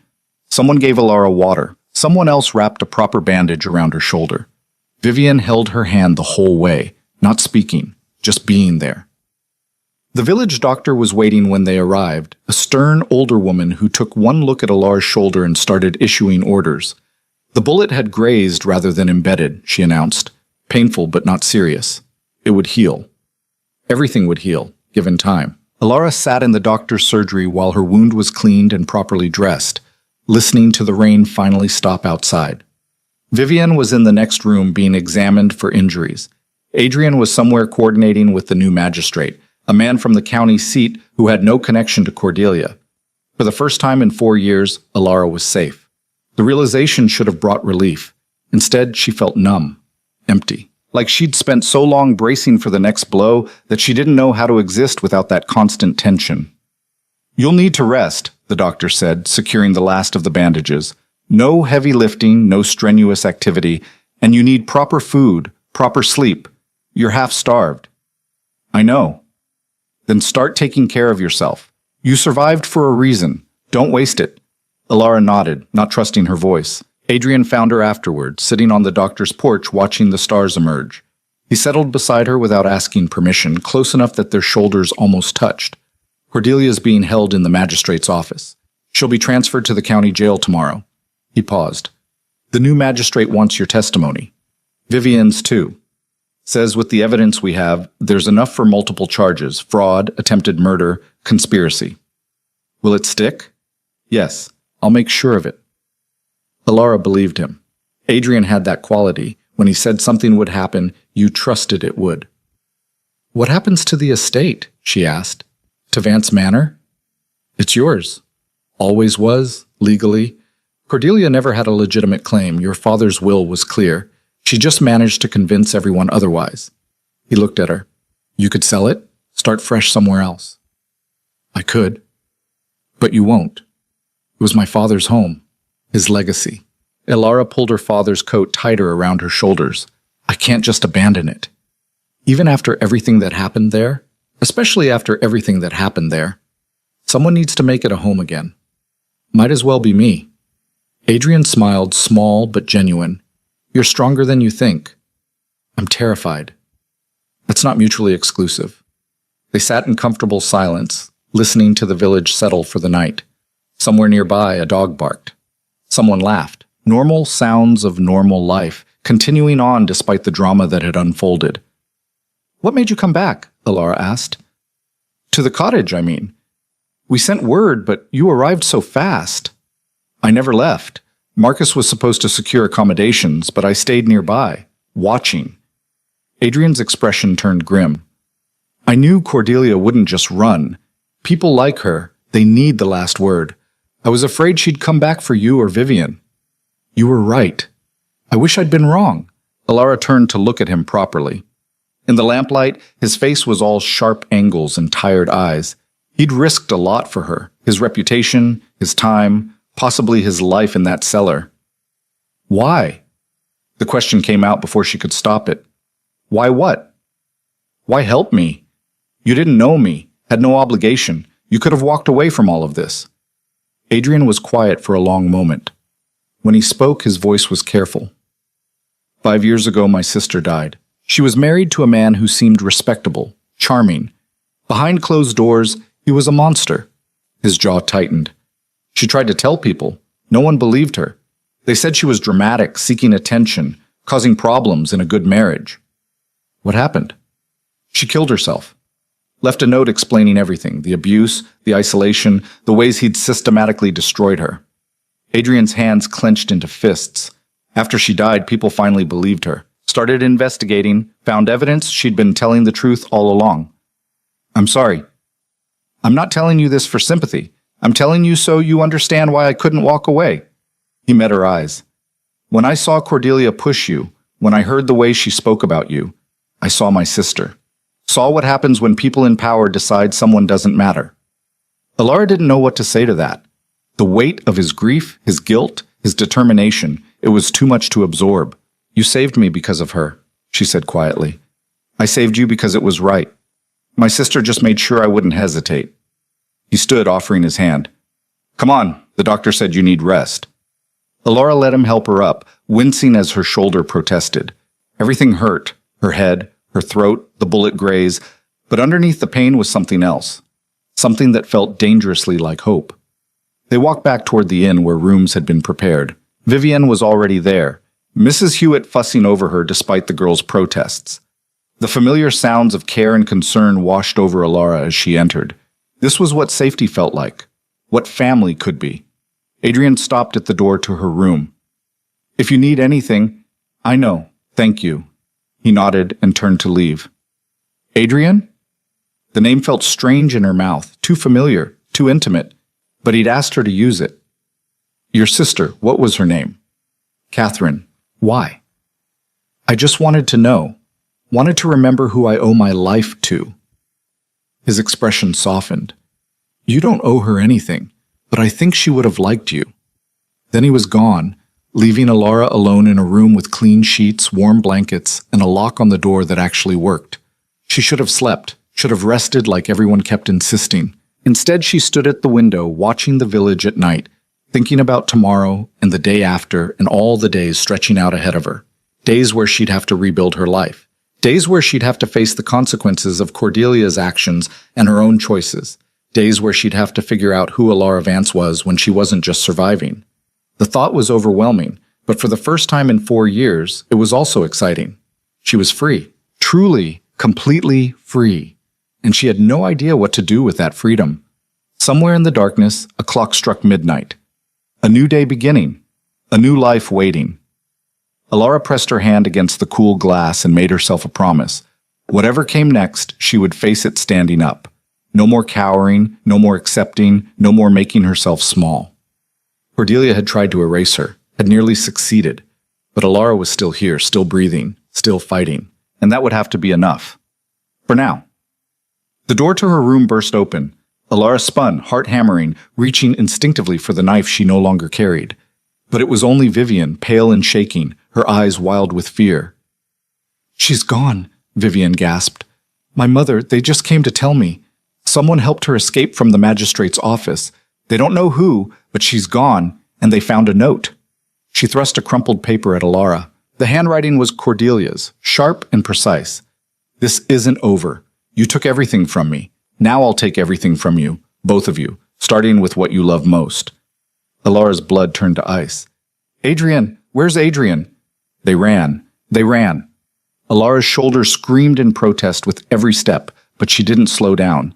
Vivienne kept pace beside her, both of them tearing through the inn's narrow hallways toward Adrian's room. Doors opened as they passed, startled faces peering out, but Alara didn't stop to explain. She pounded on Adrian's door. Hey, Adrian, open up! No response. She tried the handle. Locked. "Break it down," Vivian said, her voice high with panic. "Stand back." Marcus appeared from somewhere, still sporting a bandage around his head from the cottage. He threw his shoulder against the door once, twice. The third time, the lock gave way and the door crashed inward. The room was empty. Bed made. No signs of struggle, nothing disturbed. But Adrian's coat was still hanging on the chair, his boots by the door. He hadn't left of his own accord. "Check the other rooms," Alara ordered, her mind racing. "Mrs. Hewitt, the servants, everyone. Make sure they're safe." Marcus nodded and disappeared. Alara moved to the window, scanning the dark street below. The village was quiet, most people already asleep. Nothing moved except shadows cast by the street lamps. "She has him," Vivian whispered. "My mother has him." "We don't know that." The note said, "What you love most." "She saw the way you two looked at each other. She knows." Vivian's hands shook as she held up the crumpled paper again. "And she'll kill him to hurt you." Alara wanted to deny it, wanted to insist there was nothing between her and Adrian beyond gratitude and circumstance. But Vivian was right. Something had shifted between them in the past day, something fragile and unnamed but real enough that Cordelia would have noticed, real enough to weaponize. Where would she take him? Alara asked, forcing herself to think past the fear. She escaped less than an hour ago. She can't have gone far, not with a prisoner. The manor? Vivian suggested. She knows every hiding place there. Too obvious. Adrian sent people to secure it after she was arrested. Alara paced the small room, trying to think like Cordelia. Where would a desperate woman take a captive when she had limited time and resources? Then it hit her. The cliff. Vivian's face went white. No. It's poetic in her twisted mind. She tried to kill me there and failed. Now she finishes what she started by taking something from me in the same place. Alara was already moving toward the door. It's exactly the kind of symbolic cruelty she'd enjoy. That's a mile away through rough terrain. How would she even get him there? The same way she got me there. Force and manipulation.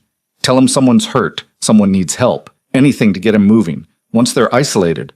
Alara didn't finish the thought. Marcus returned slightly out of breath. Everyone else is accounted for. But one of the stable boys said he saw a woman matching Mrs. Vance's description heading north about 30 minutes ago.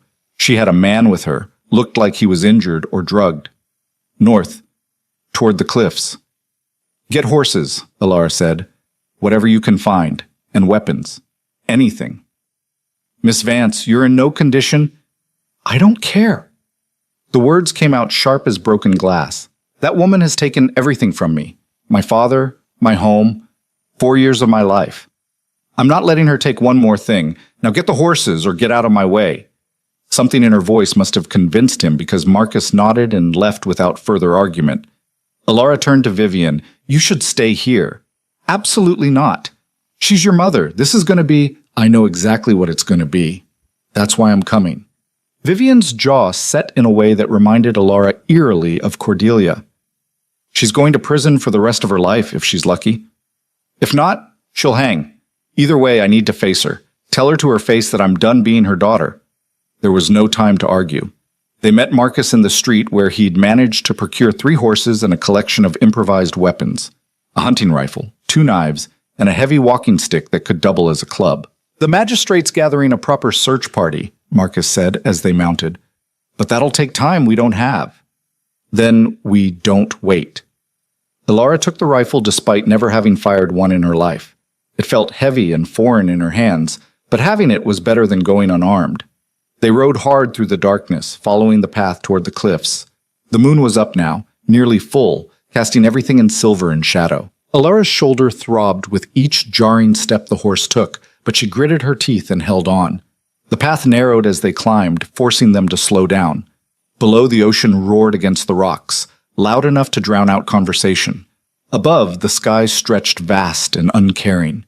Vivian pulled her horse alongside Alara's. What if we're wrong? What if she didn't take him to the cliffs?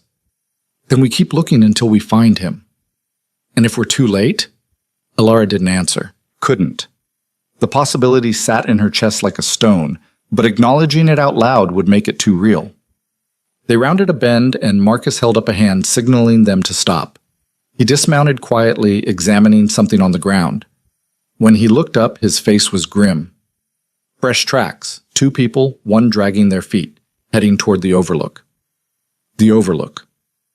The exact spot where Cordelia had tried to kill Ilara just that morning. Full circle, poetic and cruel. They left the horses and continued on foot, moving as quietly as possible over the rocky ground.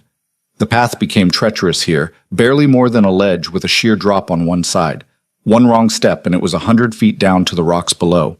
Ilara's heart hammered so hard she could feel it in her throat. Every shadow looked like a person, every sound like a threat. Her injured shoulder made her clumsy, balance off, but she pushed forward anyway. Then she heard it, Cordelia's voice, carrying on the wind. "Thought you were so clever. Coming here, playing the hero, rescuing the poor mistreated girl." Ilara motioned for the others to stop. They were close now, maybe 50 feet from the overlook.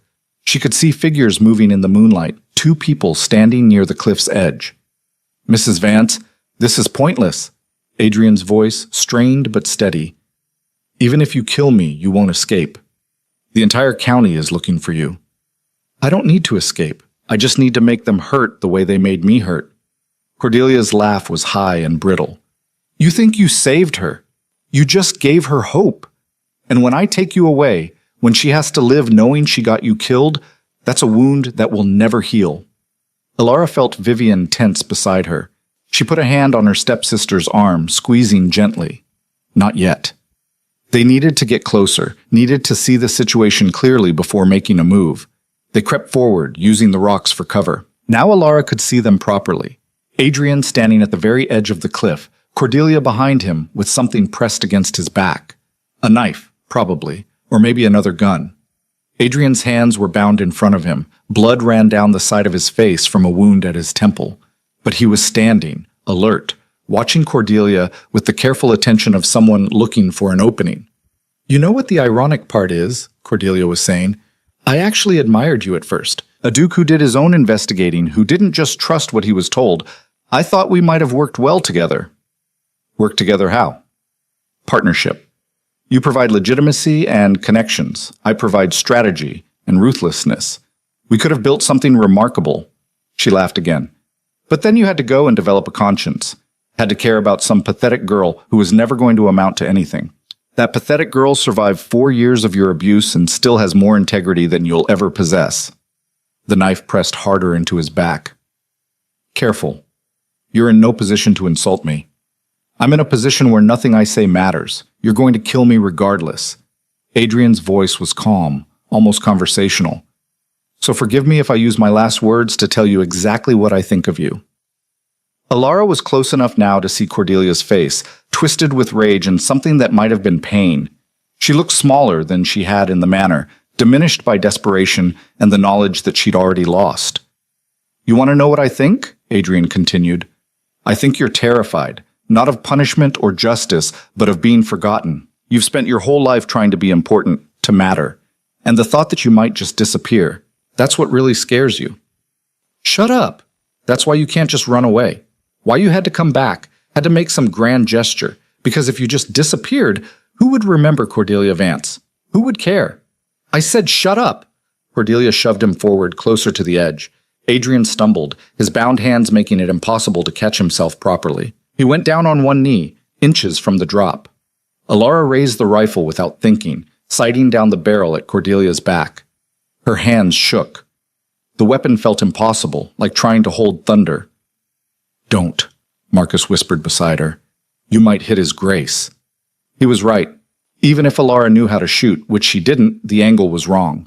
One mistake and Adrian would fall. But she couldn't just stand here watching either. "We need a distraction," Vivian breathed. Something to get her attention away from him.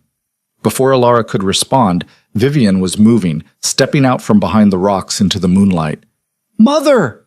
Cordelia spun, the knife arcing away from Adrian. In that split second of distraction, Adrian lunged sideways, rolling away from the cliff edge despite his bound hands. Cordelia recovered fast, but her focus had shifted entirely to Vivienne. You did this. You destroyed everything." "I told the truth. That's not the same thing." "You betrayed me, your own mother. After everything I gave you, you gave me fear." Vivian's voice cracked. You gave me impossible standards and conditional love and the constant terror that one wrong move would make you turn on me the way you turned on Alara. Cordelia took a step toward her daughter, knife still in hand. Ungrateful child, I made you beautiful, accomplished, perfect. You made me a doll, a pretty thing to display when it suited you and put away when it didn't. Vivian was crying now, tears streaming down her face. I loved you. I wanted so badly for you to love me back. But you're not capable of love, are you? Just possession. Control. Love is for the weak. Then I'm weak, and I'd rather be weak and kind than strong and cruel like you. The words hung in the air between them. Cordelia's face went through a dozen emotions. Rage, hurt, calculation, dismissal. Finally, she laughed. Fine. You want to stand with her? With them? Then you can die with them. She raised the knife and charged. Alara fired. The rifle kicked back hard enough to knock her off her feet. The shot went wide, missing Cordelia entirely, but close enough to make her stumble. It bought Vivian precious seconds to dodge sideways, away from her mother's blade. Adrian was up now, hands still bound, but using them together like a club. He caught Cordelia in the ribs as she passed, the impact spinning her around. She slashed at him wildly, and he jerked back, the knife catching his sleeve but not flesh. Marcus was running forward, club raised. Alara scrambled to reload the rifle, but her hands were shaking too badly, the mechanism foreign and complex. Cordelia recovered her balance and lunged for Vivian again. This time her daughter couldn't dodge fast enough. The knife scored across Vivian's arm and she cried out, stumbling backward, right toward the cliff edge. No! Alara dropped the rifle and ran. Everything happened in the space of a heartbeat. Vivian's foot caught on loose stone and she teetered on the edge, arms windmilling. Cordelia stood frozen, watching her daughter about to fall with an expression that might have been horror or satisfaction. Alara hit Vivian at full speed, both of them going down in a tangle of limbs. They landed hard on solid ground, inches from the drop, Alara's injured shoulder taking most of the impact. Pain whited out her vision for a moment. When it cleared, Marcus had Cordelia pinned against a rock, the club across her throat. Adrian was cutting his bonds on a sharp stone, fingers working quickly despite the blood running down his arm. It's over, Marcus said, his voice hard. It's done. Cordelia struggled for a moment longer, then went limp. Not in surrender, but in exhaustion. The fight drained out of her all at once, leaving behind just a woman who'd gambled everything and lost. It's not over, she said quietly. It will never be over. Even in prison, even dead, I'll have won, because you'll never forget me. None of you will. Every time you look in the mirror, every time you're happy or safe or loved, you'll remember what I did to you. You'll remember that I had that power. Alara pulled herself up slowly, helping Vivian to her feet. Her stepsister was shaking, bleeding from the shallow cut on her arm, but otherwise unharmed. You're wrong, Alara said. Her voice was quiet but steady. You'll be a cautionary tale, a lesson in what happens when cruelty becomes someone's only language. But you won't be important. You won't matter. I matter. I always... You're already forgotten. Alara turned away, dismissing Cordelia as completely as Cordelia had once dismissed her. Take her back to the magistrate. Make sure she actually reaches the jail this time. Marcus hauled Cordelia to her feet. She didn't resist, didn't speak, just stared at Alara with hollow eyes. Whatever she'd been hoping for, fear, anger, acknowledgement, she wasn't getting it. Adrian approached Alara carefully, his freed hands gentle as he touched her uninjured shoulder. Are you all right? Are you? He smiled, tired and pained. I've been better, but I'm alive, which is more than I expected 20 minutes ago. She drugged you? Hit me over the head, actually. Used a chunk of firewood. He touched the wound at his temple gingerly. I'm getting too old to be knocked unconscious this often. You're not old. I feel old right now. Alara looked at him properly, at the blood drying on his face, the torn sleeve, the way he was favoring his left side. He'd been captured, threatened, nearly killed, all because Cordelia had seen him as leverage against her. I'm sorry, she said. For what? For dragging you into this. For making you a target. Adrian's expression softened. Alara, I walked into this with my eyes open. You didn't drag me anywhere. Still, no. He cut her off gently. You've spent enough of your life apologizing for things that weren't your fault. Don't start adding me to that list. Behind them, Marcus was leading Cordelia away. Vivienne stood at the cliff's edge, staring out at the ocean. The wind whipped her hair around her face, making her look wild and fragile all at once. Alara walked over to her, moving slowly thanks to her protesting shoulder. "You all right?" "I don't know what I am." Vivienne's voice was hollow. "She was going to let me fall. Did you see her face? She was going to watch me die. I saw. I always knew, on some level, that her love was conditional, but I didn't think—" She stopped, swallowing hard. "I didn't think the condition was that I could never disagree with her, that the moment I chose someone else over her, I stopped being her daughter entirely. That's not how family works. How would either of us know? Your father was taken from you, and my mother—" Vivienne laughed, bitter. "My mother was never really a mother at all." Alara took her hand, squeezing gently. "Then we'll figure it out together, make our own version of family, one that doesn't require perfection or obedience or fear. Is that possible? I don't know, but I'd like to try." They stood there for a moment, two girls who'd been shaped by cruelty but refused to let it define them. The ocean roared below, eternal and uncaring. Above, stars wheeled in their ancient patterns. Adrian joined them, keeping a respectful distance. "The magistrate's people are on their way. They'll want statements from all of us." "How long until she faces trial?" Alara asked. "A few weeks, maybe a month. Depends on how backed up the courts are." He paused. "But with the evidence we have, the witnesses, the documentation, there's no question about the outcome. She'll be convicted. And then? Prison, probably for the rest of her life." His voice was matter-of-fact, neither pleased nor sympathetic, just stating reality. "The days of her having any power over either of you are finished." The word should have brought relief. Victory. Instead, Alara just felt tired, worn down to the bone by a fight that had lasted years and culminated in one impossibly long day. "What happens to the manor?" Vivienne asked. "To the estate?" "It's Alara's," Adrian said. "Always was, legally. Your mother never had legitimate claim to it." "I don't know the first thing about running an estate. Neither did I when I inherited mine. You learn." He smiled slightly. "And you hire people who know what they're doing to help you until you do." Alara thought about Vance Manor, that huge cold house that held so many painful memories. The thought of returning there, of living in those rooms again, made her stomach turn. But it was also her father's legacy. His dream. The place he'd hoped to turn into a home. Maybe, with time and work, and the ghosts finally laid to rest, it could be that. "I'll need help," she said quietly. "I can't do this alone." "You won't be alone." Adrian's voice was firm. "I'll help however I can. Advice, connections, resources, whatever you need." "Why?" The question came out before Alara could stop it. "Why keep helping? You've already done so much, risked so much. You don't owe me anything." He was quiet for a moment, choosing his words carefully. "When my sister died, I swore I'd never stand by again while someone suffered. That if I had the power to help, I would use it." He met her eyes. "But it's more than that with you. You're not just someone who needs help. You're someone who deserves better than what you've been given. And I—" He stopped, seeming uncertain for the first time since she'd met him. "You what?" Alara's heart was beating faster than it should. "I care what happens to you. Not as an obligation or a duty, but because somewhere in the last day you stopped being a rescue and started being—" He trailed off, looking frustrated with himself. "I'm explaining this badly. You're explaining it fine. I don't want to take advantage. You're vulnerable right now in transition. The last thing you need is someone pushing feelings on you that you might not—" Alara kissed him. It wasn't graceful or romantic. She was injured and exhausted. He was bleeding and probably concussed, and she had to stand on her toes to reach him properly.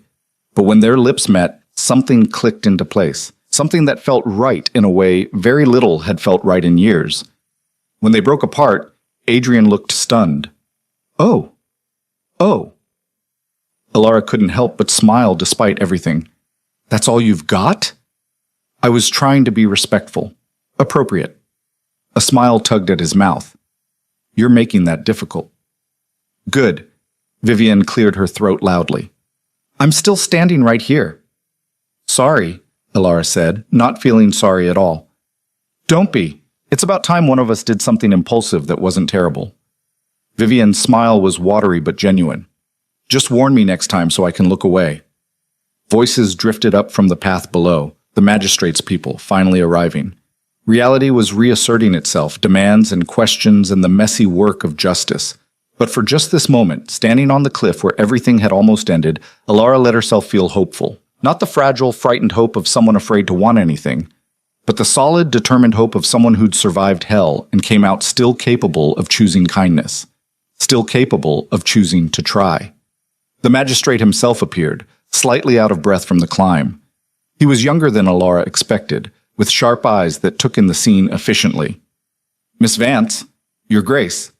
I apologize for the delay in securing Mrs. Vance properly the first time. That error has cost." "It's done now," Adrian interrupted. "The important thing is making sure it doesn't happen again." "Agreed. I've arranged for her to be held in the county jail under guard until trial.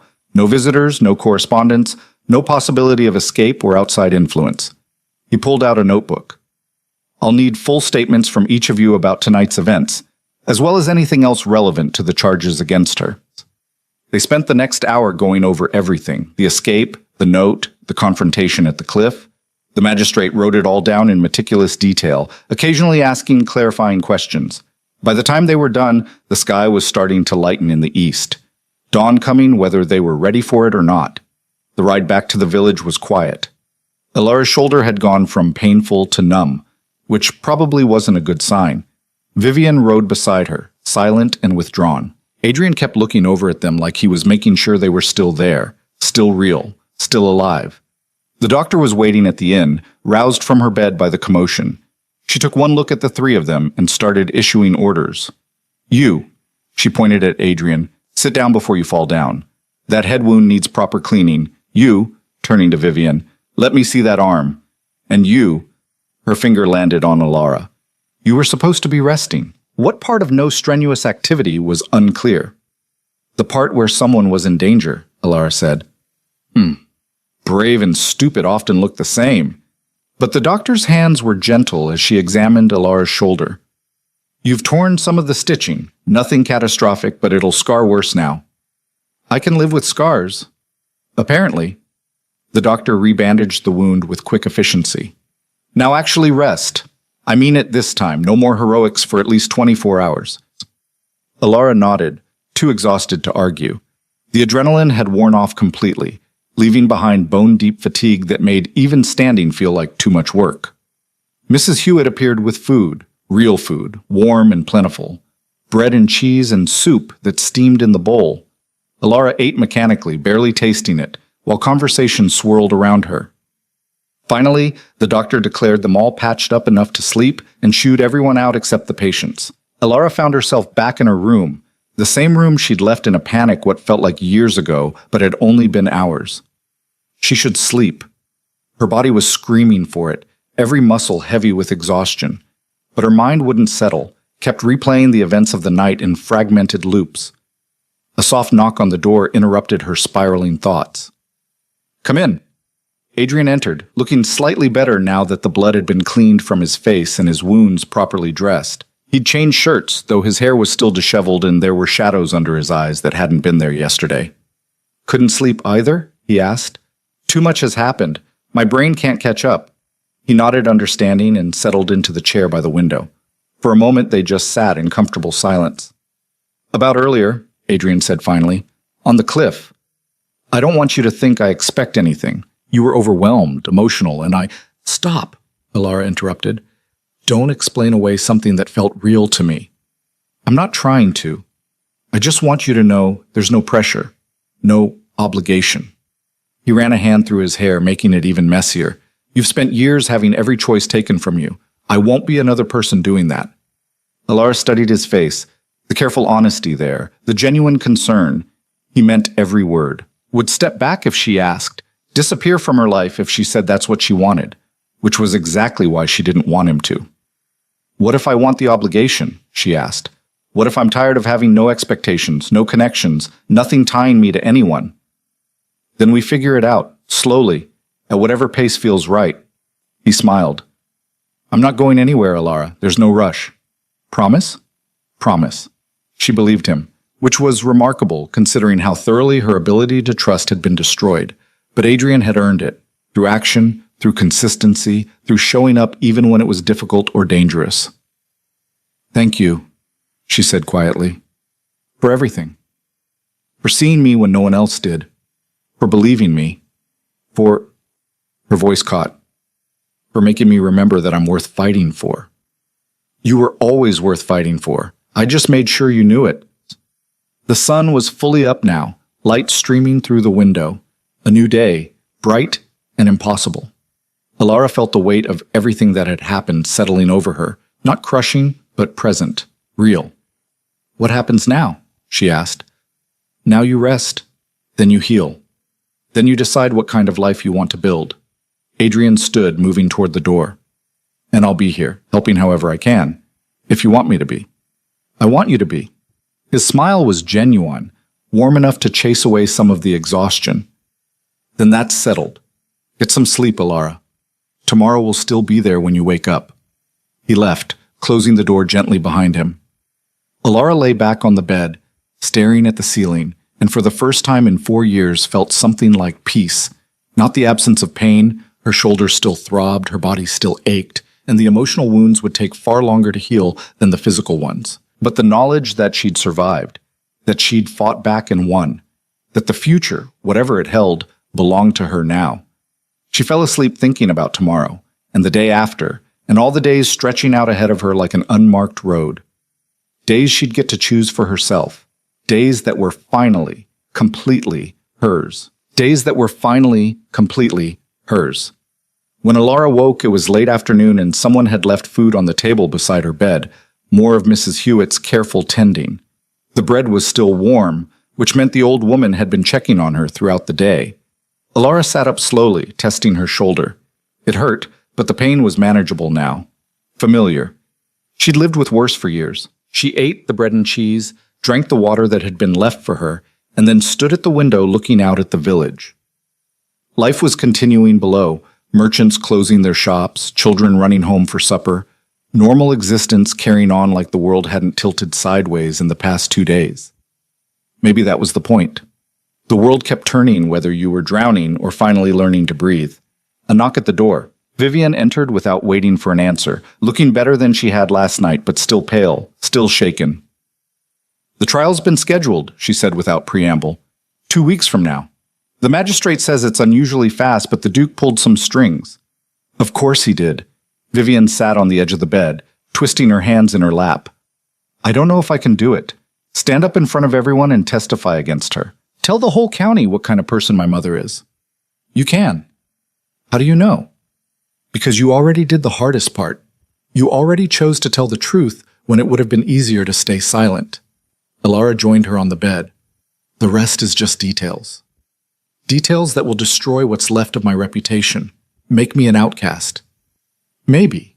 Or maybe people will surprise you." Vivian laughed, but it came out broken. "People don't surprise me. They judge. They gossip. They form opinions based on whoever tells the best story. And my mother, even from a jail cell, she's probably already working on her version. She wasn't wrong. Cordelia had spent years building influence, cultivating relationships, ensuring loyalty through favors and fear. Those networks didn't just disappear because she'd been arrested. Then we tell a better story, Alara said. We show them the evidence. Let the facts speak. Facts don't matter as much as you'd think.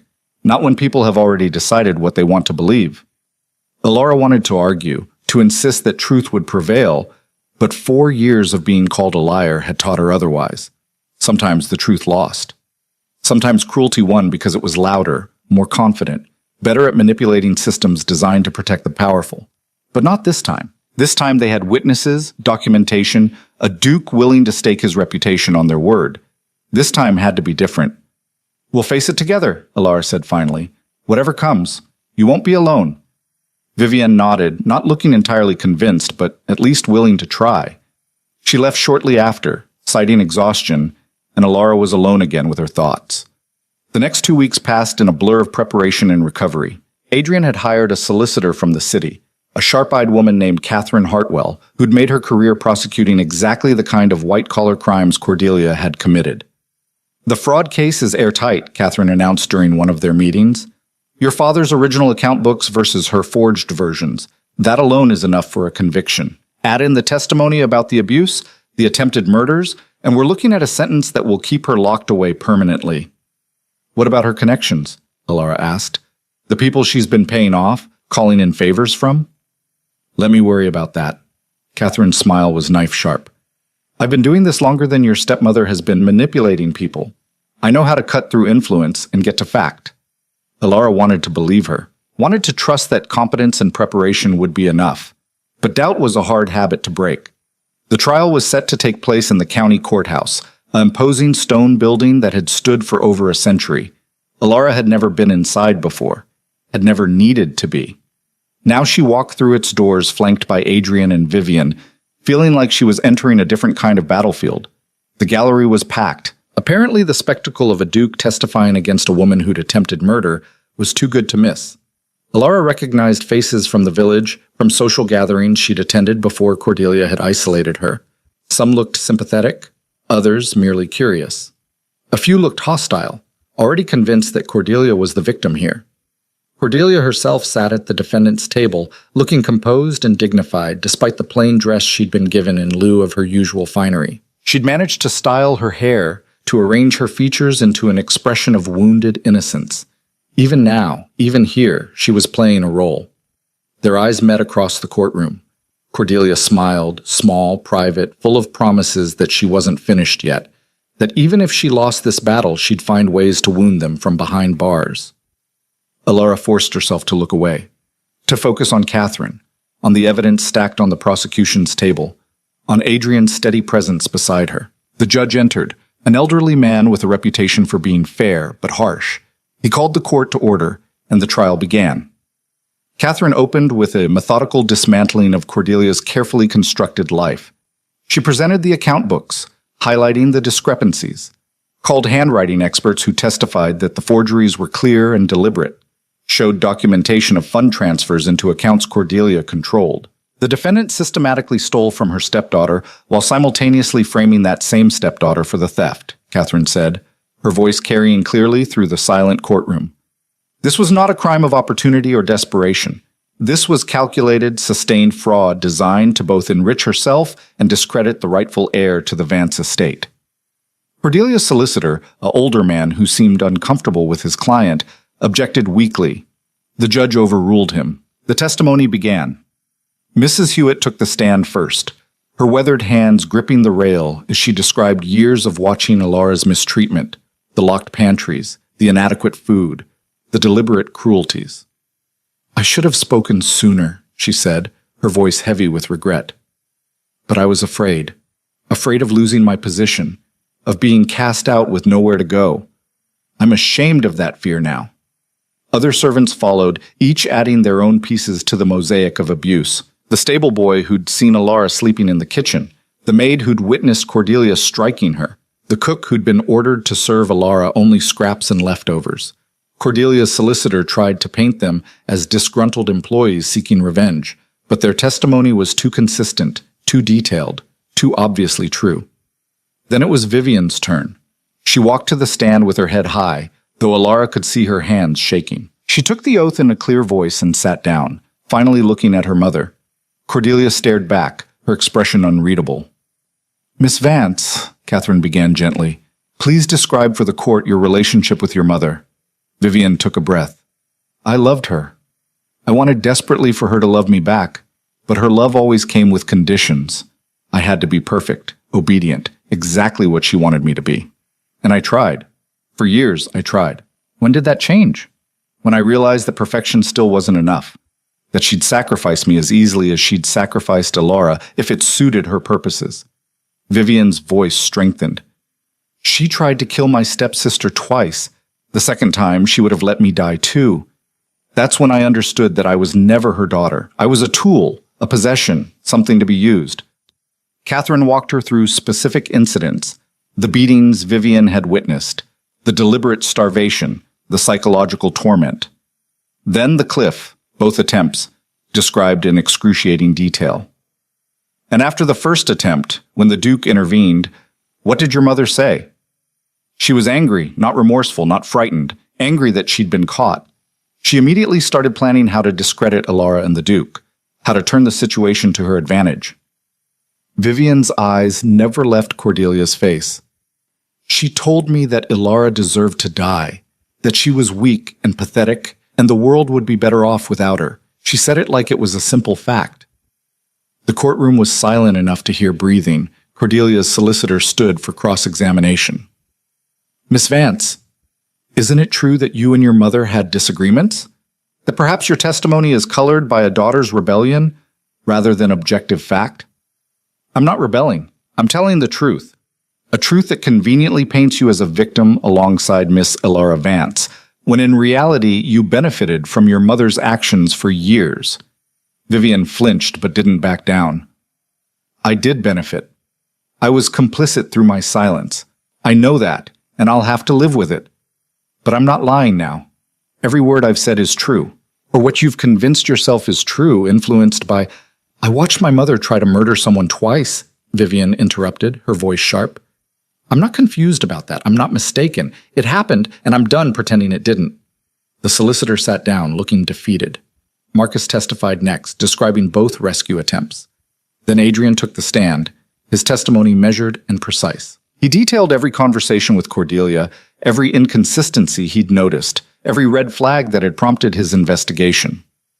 When I saw Mrs. Vance push her stepdaughter off that cliff, it confirmed what I'd already begun to suspect, he said, that she was a woman who would do anything, including murder, to protect the life she'd built through deception and theft. Cordelia's solicitor tried to suggest Adrian had been deceived by a pretty face, that his judgment was compromised by attraction to Ilara. Adrian's response was cold and cutting. I'm a duke with significant business holdings and political responsibilities. I don't make accusations of attempted murder lightly or based on emotion. I make them based on what I witnessed with my own eyes. Finally, it was Ilara's turn. She walked to the stand feeling disconnected from her body, like she was watching herself from a distance. Catherine's questions started gentle, establishing background, her relationship with her father, the early days after Cordelia's marriage, the gradual shift into abuse. Describe for the court how Mrs. Vance treated you in the years following your father's death. Ilara did. Not emotionally, not dramatically, just laying out facts. The isolation, the accusations of theft, the physical abuse, the starvation. She kept her voice steady, her answers clear.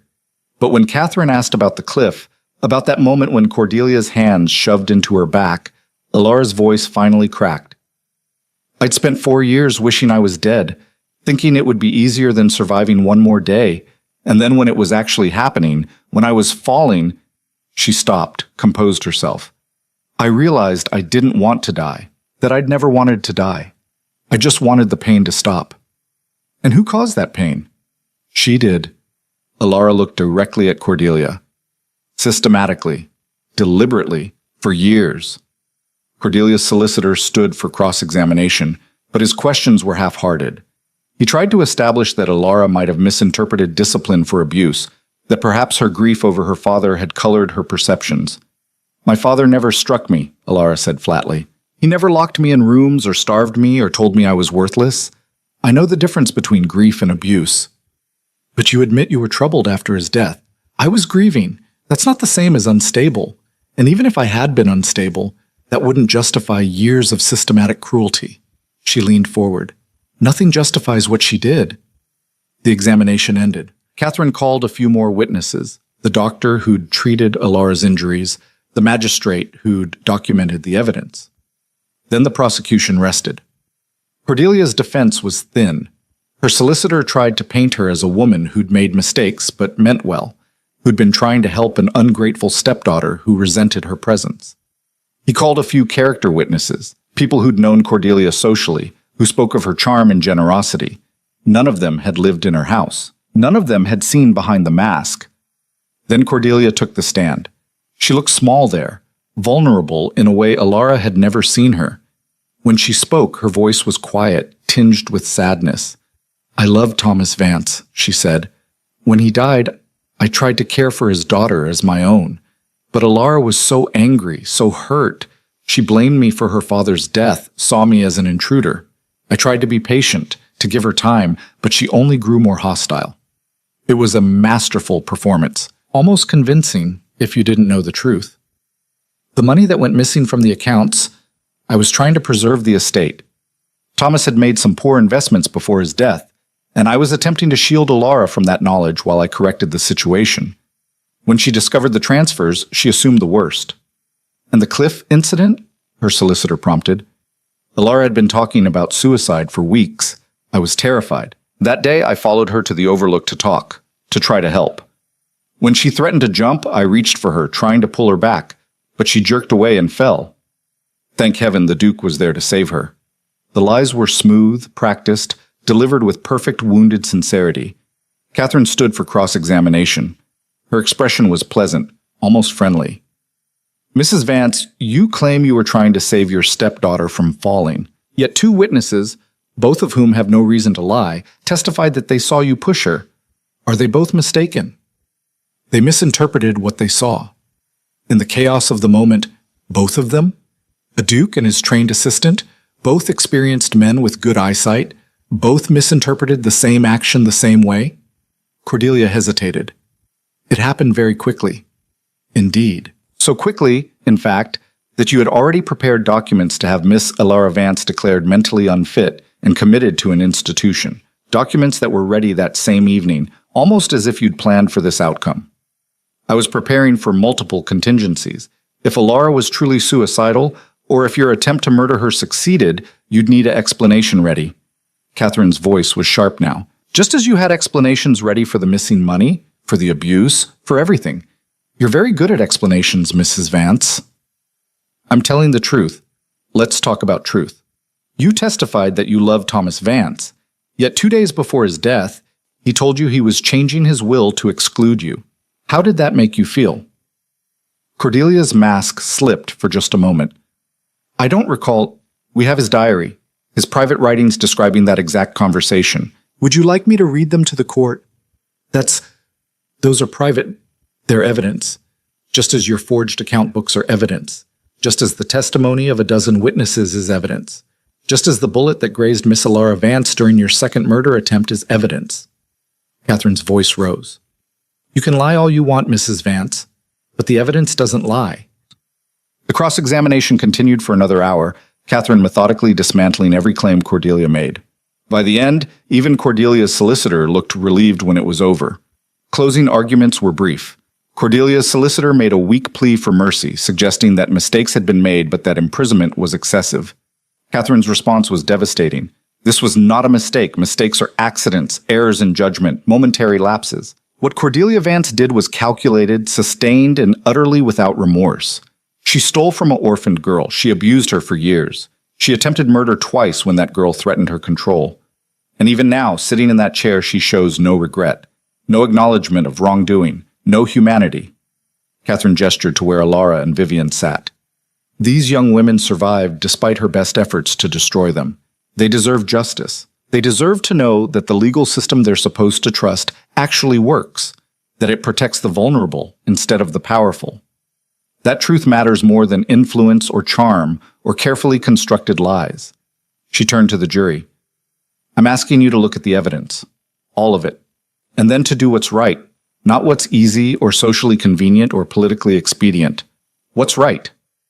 The jury deliberated for 3 hours. Alara spent that time in a small room with Vivian and Adrian, unable to sit still, unable to think about anything except what would happen if Cordelia somehow won. If her lies were believed, her influence prevailed, her cruelty rewarded. She won't win, Adrian said quietly. The evidence is too strong.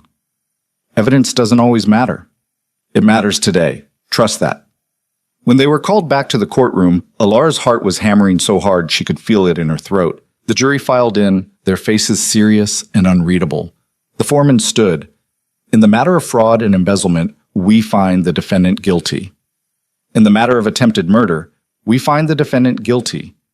In the matter of guilty, guilty, guilty. Every charge, every count, guilty. Cordelia's face went white, then red. She started to stand, to protest, but her solicitor pulled her back down. The judge called for order as murmuring swept through the gallery. Sentencing was immediate. Mrs. Cordelia Vance, You have been found guilty of multiple serious crimes committed against those who should have been able to trust you most. The court sentences you to 25 years imprisonment with no possibility of parole for the first 15 years. Additionally, all assets obtained through fraudulent means are to be returned to their rightful owner, Miss Alara Vance. 25 years. Cordelia would be an old woman by the time she was released, if she survived that long. Guards approached to lead her away. Cordelia stood slowly, her composure finally cracking completely. She looked across the courtroom at Alara, and for just a moment there was nothing in her eyes but pure hatred. "This isn't over," she said, her voice carrying despite the noise. "You think you've won, but you'll never be free of me. Never. I'll be in your nightmares, and every doubt, every fear." "That's enough," the judge said sharply. The guards hauled Cordelia away, still talking, still trying to wound even in defeat. Her voice faded as she was taken from the courtroom, and then she was gone. Really, finally gone. The gallery erupted in conversation. Catherine was accepting congratulations from colleagues. The judge was calling for order. But Alara just sat there, feeling nothing and everything all at once. It was over. 4 years of abuse, 2 attempts on her life, weeks of fear and preparation and testimony, and it was over. She started crying before she realized it was happening. Big, ugly sobs that shook her whole body. Vivian put an arm around her shoulders, crying too. Adrian knelt in front of them, his hands gentle on Alara's knees, just being present. "You did it," he said quietly. "Both of you. You stood up and told the truth, and justice actually happened." "I can't believe it. It's real," Alara managed through tears. "It's real. She's going to prison. You're getting your life back. All of it's real." The days after the trial passed in a strange haze. Word spread through the county fast. Everyone suddenly had opinions about Cordelia Vance and her stepdaughter. Some were sympathetic. Others, the ones who'd benefited from Cordelia's influence, were quietly hostile. Alara found she didn't care much either way. She returned to Vance Manor a week after the trial, standing in the entrance hall and feeling like a stranger in her own home. But Adrian was right. It was her home now. Legally, officially, completely hers. Time to make it feel that way. The first thing she did was unlock all the doors Cordelia had kept secured. The pantries, the storage rooms, her father's study. She threw open windows that had been shuttered for years, letting in light and air. Mrs. Hewitt cried when Alara offered her a proper position as head of household staff, with a real salary and respect instead of fear. "You don't have to." "I do. You stood by me when no one else would. That deserves recognition." Slowly, carefully, Alara began rebuilding. She hired a estate manager to handle the finances until she learned them herself. She brought in workers to repair damage Cordelia had let accumulate. She donated her stepmother's expensive clothes and jewelry to charity, keeping nothing that held those memories. Vivian stayed, helping where she could.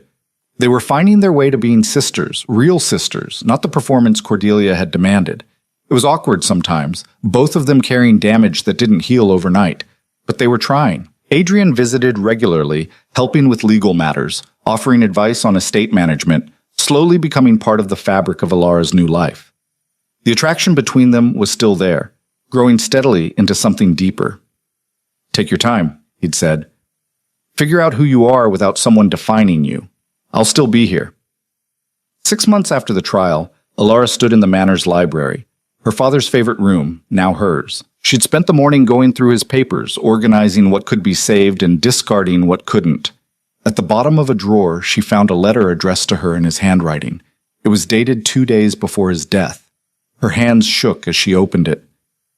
"My dearest Alara, if you're reading this, then I've failed to protect you as I should have. I've realized too late that Cordelia is not who I believed her to be. I'm changing my will tomorrow to ensure she has no claim on the estate or on you. I need you to know that everything I did, marrying her, bringing her into our lives, I did because I thought it would make us happy. I was wrong, and I'm sorry. You're strong, clever, and kind. Everything I could have hoped for in a daughter. Whatever happens, whatever she does, remember that you are Thomas Vance's child. You have his stubbornness and his heart. That will carry you through anything. Be brave, my girl. Be true. And know that I loved you more than life itself." Your father Alara read it 3 times, tears streaming down her face. He'd known, had tried to fix it, And Cordelia had killed him before he could. But he'd left her this. Proof that she'd been loved, valued, believed in. Proof that her memories of him weren't colored by grief or wishful thinking. She folded the letter carefully and placed it in her pocket, close to her heart. That evening, Adrian found her in the garden. The summer air was warm, heavy with the scent of roses her father had planted years ago. She'd been working to restore the gardens to what they'd been before Cordelia let them run wild. "You look like you could use company," he said. "Always." She smiled. "How was the meeting with the road commission?" "Productive. The northern route will be approved next month." He settled beside her on the bench. "Which means I'll be spending more time in this area, overseeing construction, managing contracts." "That's convenient, isn't it?" His smile was warm. "Though I'd find excuses to be here regardless." They sat in comfortable silence for a while, watching the sunset paint the sky in shades of gold and pink. "I found a letter from my father today," Ilara said finally. "Written right before he died. He knew about Cordelia, was going to protect me. I'm sorry he didn't get the chance." Me too. But at least I know now that he tried, that I wasn't wrong about him." She turned to face Adrian. "For years I doubted everything. My memories, my judgment, my worth. Cordelia made me question whether my father had really loved me or if I'd just imagined it. And now? Now I know I was right. About him, about her, about all of it." She took a breath. "I'm still figuring out who I am when I'm not just surviving. Still learning how to trust, how to want things, how to believe I deserve good things. But I'm getting there." Adrian took her hand gently. "You deserve all the good things. Every single one. I'm starting to believe that." "Good." He squeezed her hand. "Because I have something to ask you, and I need you to actually believe you deserve it." Ilara's heart started beating faster. "What is it?" "I know it's too soon. I know you need time to heal, to find yourself, to build your life. But I also know that I don't want to spend that time anywhere except beside you, if you'll have me." He met her eyes. Not as a rescue or an obligation, as a partner. As someone who sees you, really sees you, and wants to be part of your life. "Adrian, you don't have to answer now. Think about it. Take all the time you need. Just know that I mean it. Every word." Ilara looked at this man who'd saved her life twice, who'd stood by her through the hardest days, who'd never once asked for anything in return. This man who'd seen her at her absolute worst and somehow still saw worth. "I don't need time," she said quietly. "I've spent 4 years having every choice taken from me. Now I get to choose. And I choose you." His smile was bright enough to rival the sunset. "You're sure?" "I'm terrified. I'm damaged. I'm going to have bad days and worse nights and moments where I don't know how to be loved because I've forgotten what it feels like." She squeezed his hand back. "But I'm sure." He kissed her then, gentle and careful and full of promise. When they broke apart, the sun had fully set and stars were beginning to emerge. "Come on," Ilara said, standing and pulling him up with her. "I want to show you what I'm planning for the East Wing. I'm thinking of turning it into something useful, maybe a school for girls who need somewhere safe." "A school? Or a refuge?" "I haven't decided yet. But something good. Something that takes all this space Cordelia filled with fear and turns it into hope instead." Adrian's expression was soft with admiration. "That's perfect." They walked back to the manor together, discussing plans and possibilities. Behind them, the gardens whispered in the evening breeze. Above them, stars wheeled in their ancient dance. And inside Ilara, something that had been broken for 4 years finally began to heal. Not all at once. Not perfectly. But steadily, surely, like bone knitting back together. She was building a life. Her own life. By her own choices. A life that included Adrian's partnership. Vivian's tentative friendship. Mrs. Hewitt's loyal care. A life where she could be flawed and still worthy, damaged and still deserving, scarred and still beautiful. A life that was finally, completely, hers. 3 years later, Ilara stood in the same garden where Adrian had asked to be part of her life, watching the sunset paint familiar colors across the sky. The manor behind her buzzed with activity, 12 girls currently in residence at the Vance Academy for Young Women, as the school had officially been named. Some had come from abusive homes. Others were orphans. A few were simply bright girls whose families couldn't afford education. All of them were learning that they had worth, value, futures that belonged to them. Alara had turned out to be a decent teacher. Not perfect. She was too blunt sometimes, too harsh when pushing them to believe in themselves. But the girls responded to her honesty, her refusal to coddle them while also refusing to break them.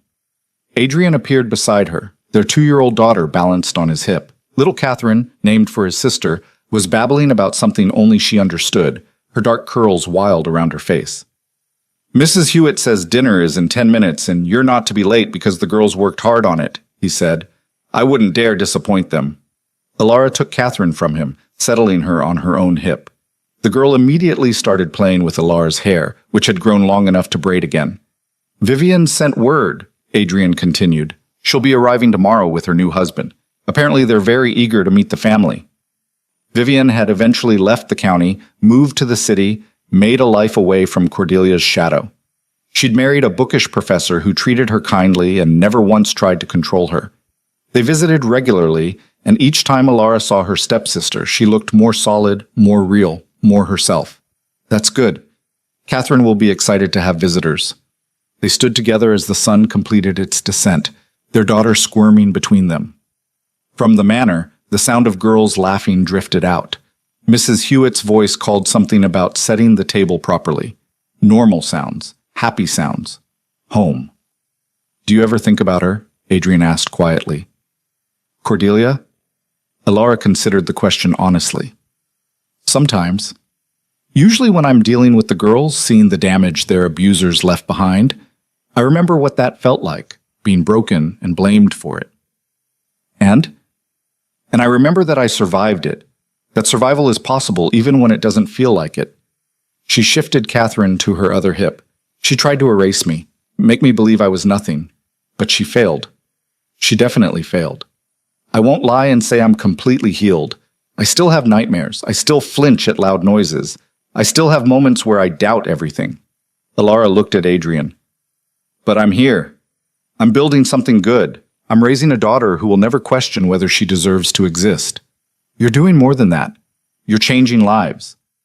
"We're changing lives. This isn't just me." Adrian smiled and kissed her forehead. "Fair enough. Come on, let's get inside before Mrs. Hewitt sends a search party." They walked back together, Catherine chattering between them, the warm light from the manor's windows spilling out to greet them. Alara paused at the threshold, looking back one last time at the garden, the cliff path just visible in the distance where moonlight caught the ocean. That cliff had almost been the end of her story. Instead, it had been the beginning of everything after. She'd fallen, and someone had caught her. She'd been broken, and she'd learned to heal. She'd been told she was worthless, and she'd proven them spectacularly wrong, not perfectly, not without scars, not without cost, but she'd survived. And more than that, she'd learned to live. Alara stepped through the door into the noise and warmth and chaos of home, leaving the darkness behind her where it belonged. In the past, in the place where Cordelia Vance's influence ended and Alara's real life began.